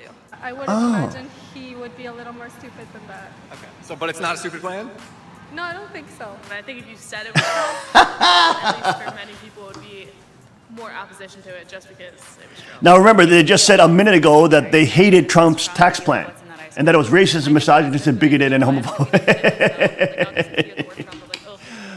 Oh, these kids are so sad, man. People, once they hear Trump or like Republican, they become like, oh. They're so brain dead. no matter what. I think people definitely hear the name and start to think things automatically. And also because a lot of people just go to the same news sources, the same media, it makes it tough to Yeah, get like, news. you know, you heard that it was Trump's tax plan, and you thought it was bad, and then he said it was Bernie's, and then you thought it was good, and then you heard it was Trump's, and then you thought it was bad, and then you heard it was Bernie's, and then you thought it was good. Do you see what I'm saying? Children, you're brainwashed. Do you see that, children? You are in a cult. You want a cult? You want to call us a cult? You're in a freaking cult, you little Never been taught to think. brain dead zombies. Give me a freaking break. These people are so sad, man. These kids are so pathetic. Well, they're given this like pseudo think. They think they're talking. They think they're actually smart because they can. They think they're articulate, and being articulate is what equals, intelligence. And they're taught that if they can just, in the college campuses, that the Marxist professor, they're taught that if they can just articulate well, they have a valid. Their point is just unbeatable. And that Marxist position, because if it's articulated well, then everybody must bow to it. Even though it's articulated well, it's still garbage. It's articulated garbage. It's articulated demonology. It's articulated collectivism. It's articulated central planning. It's articulated, protect the mafia conglomerates and have state control of all things. I mean, give me a break. This is total tyranny. So those little children got their little bums shaken with a little bit of a reality check when they got caught on film being completely biased and completely brainwashed. Wow, beautiful. That was a great video. Expert also says China seeking larger economic military footprint in the Middle East. Report by Christina Wong, Breitbart.com. Washington, D.C., China is seeking to grow its economic and military footprint in the Middle East, an important source of energy and trade, a prominent Chinese professor said this week. Pang Guang, a professor of the Shanghai Academy of Social Sciences, spoke at George Washington University on Wednesday about China's desire to become more involved in the affairs of the Middle East as it seeks to implement its One Belt, One Road strategy. One Belt, One Road. What are they trying to revamp the Silk Road? My goodness. Actually, that's a very serious thing. Look at this. What's happening is that China is investing in infrastructure in third world countries around the world, and the way they do it for the most part is by giving loans. And so they are giving a huge debt burden to these countries, and when they cannot repay They learned it, well from the Rothschilds. yes, they did, because when they cannot repay that debt, boy. then those infrastructures have become the property of China. For That's example, China built a new railroad in Kenya, very nice railroad, very fancy cars, and it travels very fast. But if Kenya cannot pay back the loan, then that railroad will become the property of China. Oh man, when I went And to this Kenya, is happening in countries around the world. oh yeah, when I went to Kenya, it was like everything was owned by China. Everything. There was all these construction sites, Chinese people everywhere. Yes, and that's another thing. They send their people in to do the construction, so they're paying their own people. They're not paying the local people to build this. That's right. Chinese people everywhere, Chinese companies everywhere, huge Chinese cranes everywhere. I mean, it is a huge exploitation. Well, it's exactly the Rothschild system. And they just learn from the best, I guess. They're good copycats. You know, the Chinese make cheap CD reproductions and cheap, movie reproductions and cheap clothing reproductions. Well, they also follow the cheat sheet of the Rothschild International George Soros bankers. Woo! Wow, great job, Soros. Now you got competition in your market. Oh boy. Okay, let's go. Let's continue on with the strategy. Aims to rekindle China's ancient Silk Road trade routes with Europe and Africa and has drawn some concerns from the U.S. Guang, who is also director of Shanghai Cooperation Organization and Belt Road Study Center, spoke of China's growing economic footprint in the Gulf states. 20 years ago, there were no Chinese there, but today there are 300,000 Chinese and many, many thousands of small companies. In Dubai's Dragon City, he said, everywhere you can see something made in China, Guang said. As far as trade between Middle Eastern nations and China, Guang said the price of transportation is going up as well as the cost of insurance, but he said trade is still very prosperous. He said China's number one source of oil is Saudi Arabia, but it can vary month by month. In December, he said it was Russia. He predicted more Chinese would go to the Gulf cooperation control countries, but that their stability was not entirely certain since they were not democracies. He noted that Saudi Arabia recently began allowing women to drive, but noted that they still cannot vote. UAE is okay. Qatar is okay. Doha is very open, he said, adding that it's not clear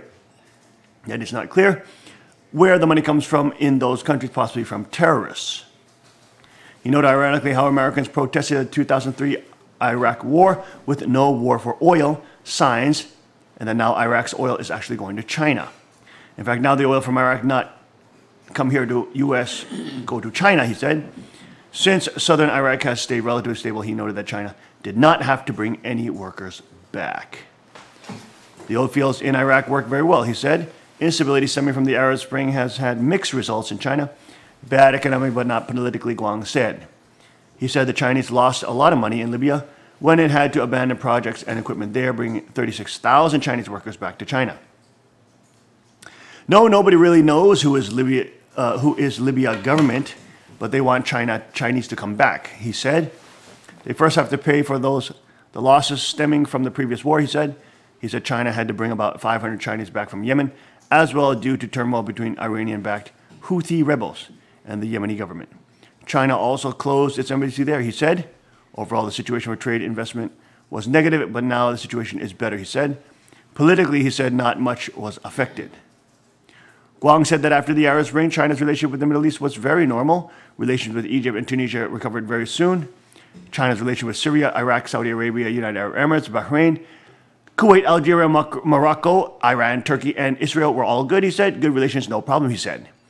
He noted that Saudi King Salman visited Beijing in March and credited Egypt's leader Abdel Fattah al-Sisi with ousting the Muslim Brotherhood from power. So I can say no very serious negative problems on the Chinese-Middle Eastern relation, he said. He said China has been trying to grow ties diplomatically and in 2002 appointed a special envoy for the Middle Eastern affairs. The current envoy is their former ambassador to Turkey, so he's familiar with the region, Guang said. China has also appointed a special ambassador to Syrian affairs and a special envoy for Afghanistan, he said. Now China is joining more and more international efforts, he said. China was very, very active with the negotiations on Iran's nuclear deal. We don't want the U.S. to withdraw from this, he said. We support United Nations sanctions before the agreement, but we don't support U.S. unilateral sanctions. He said that there were Chinese companies who do business both with the U.S. and Iran, and sanctions would force them to choose a side, but also noted that European, Chinese, and Japanese companies would also lose business. So all the countries hope we can continue this process and bring Iran toward the international community, he said. Guang also spoke of China's growing military footprint in the Middle East and North Africa region. And there you go. So China learning from the big bankers and the Rothschilds. Of course, they've included them into the Davos group, etc., and put them in as the top players there. Anti-Putin journalist stabbed in the neck in Moscow radio station. A female journalist and prominent critic of Vladimir Putin was stabbed in the neck at a Moscow radio station on Monday and has since been left in a medically induced coma, local police have confirmed. Wow. Tatiana Felgenauer, who works for the independent Russian broadcaster Echo Moskvy, was taken to the hospital for emergency treatment after being stabbed in the neck by a man identified as Boris Gritz. The station's editor, Alexander Venediktov, said that the man believed to have attacked Felgenauer got past building security by spraying the guard with an unknown substance and blinding him. He then came with a knife and stabbed Tanya. There was a lot of blood and she was in shock. He knew where he was going and he knew who he was going to. Added, "We are all shocked," he says. Felgenauer, a known critic of Vladimir Putin, was at the time broadcasting a show with guests such as Pyotr Verzilov, a political activist married to Pussy Riot's Nadezhda Tolokonnikova. A video published by the Moscow police shows a man identified as a subject claiming he had known Felgenauer for years. Using this telepathic contact, she stole in every night and tormented me. She had been sexually harassing me for 2 months, the man says in the clip. Okay. A blog post revealed by the Echo of Moscow also shows Gritz claiming there would be very unpleasant consequences should her alleged stalking continue. Wow. Tatiana Felgenauer is stalking me nonstop morning, day and night, he wrote.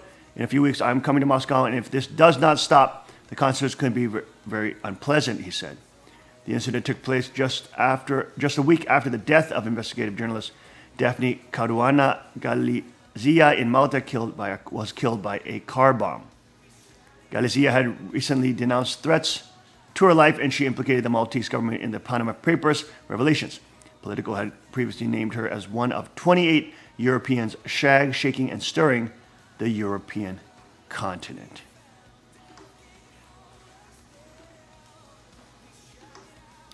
Also, state media, traditional Chinese culture makes Beijing superior to the USSR. Of course, because the Chinese political elite love the emperors of the past, they just die and crave that type of God worship. And of course, look at this fat, despicable Pokemon beast, Xi Jinping. Winnie the Pooh. Well, he's Winnie the Pooh evolved into a despicable monster. President Xi Jinping quest to strip communism of its Western roots continued in Chinese state media this week, with the nation's Global Times adamantly asserting in a column Sunday that China is unlike the Soviet Union because it boasts superior ancient traditions to other societies. Yes, ancient traditions that destroyed men, women, and children. Ancient traditions that did child sacrifice. Ancient traditions that had prostitution and brothel rings in the political elite class, and you could they could steal your daughters and sons at any moment because of their centralized, imperial, hegemonic, demonic god worship of the state, which was Imperial China, a totally evil civilization. Of course, they say they create all this beautiful architecture and all these monuments. Yeah, but they would kill the people if they didn't do it. It was forced labor, slave labor. If they didn't build these monuments and ancient chambers and ancient buildings, they would be killed. So it's not like the Chinese people at that time did it by choice or anything.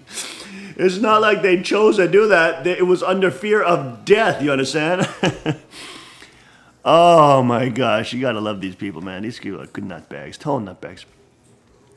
She introduced a new doctrine titled Thought on Socialism and Chinese Characteristics. I'm sorry, with Chinese characteristics for a new era. Or more commonly, Xi Jinping thought to the Communist Party of China CPC Congress in a 3-hour speech last week. Communist Party officials are now working to codify Xi Jinping thought in the party's constitution, adding the leader's name beside those of Mao Zedong and Deng Xiaoping.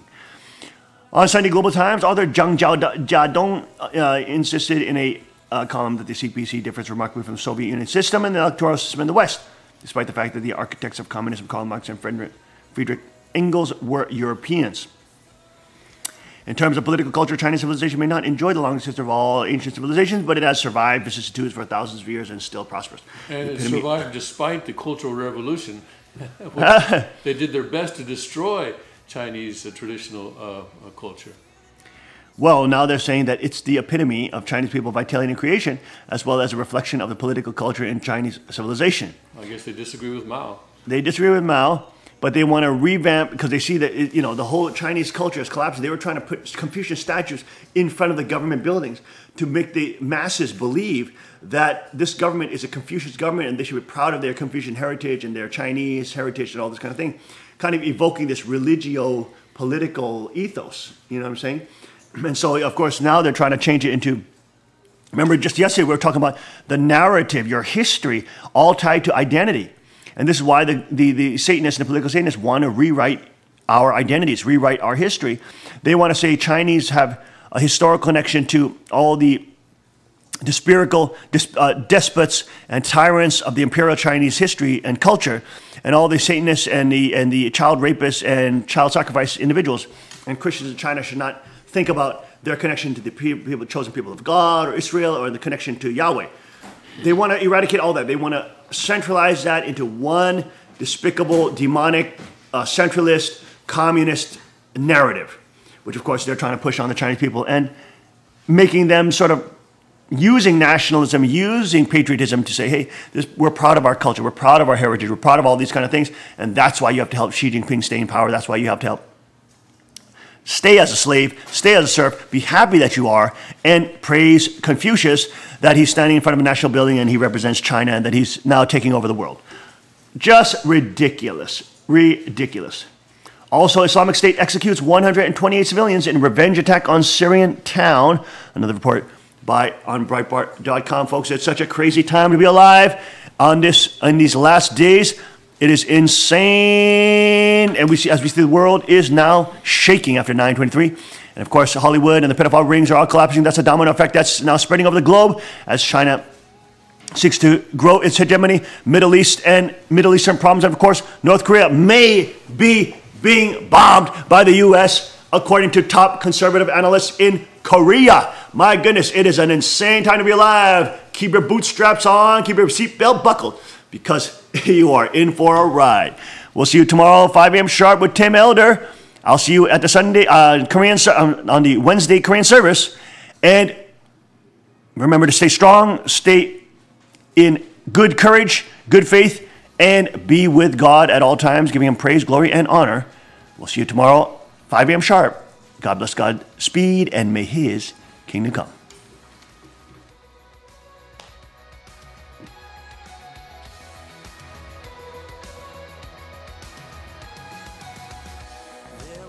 Between us, by the cross you came and broke them down. You broke them down, and there were chains around us. By your grace we are no longer bound, no longer bound. You called me out of the grave, you called me into the light. You called my name and then my heart came alive.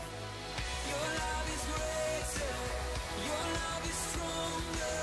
Your love awakens, awakens, awakens me. Your love is greater, your love is stronger. Your love awakens, awakens, awakens me.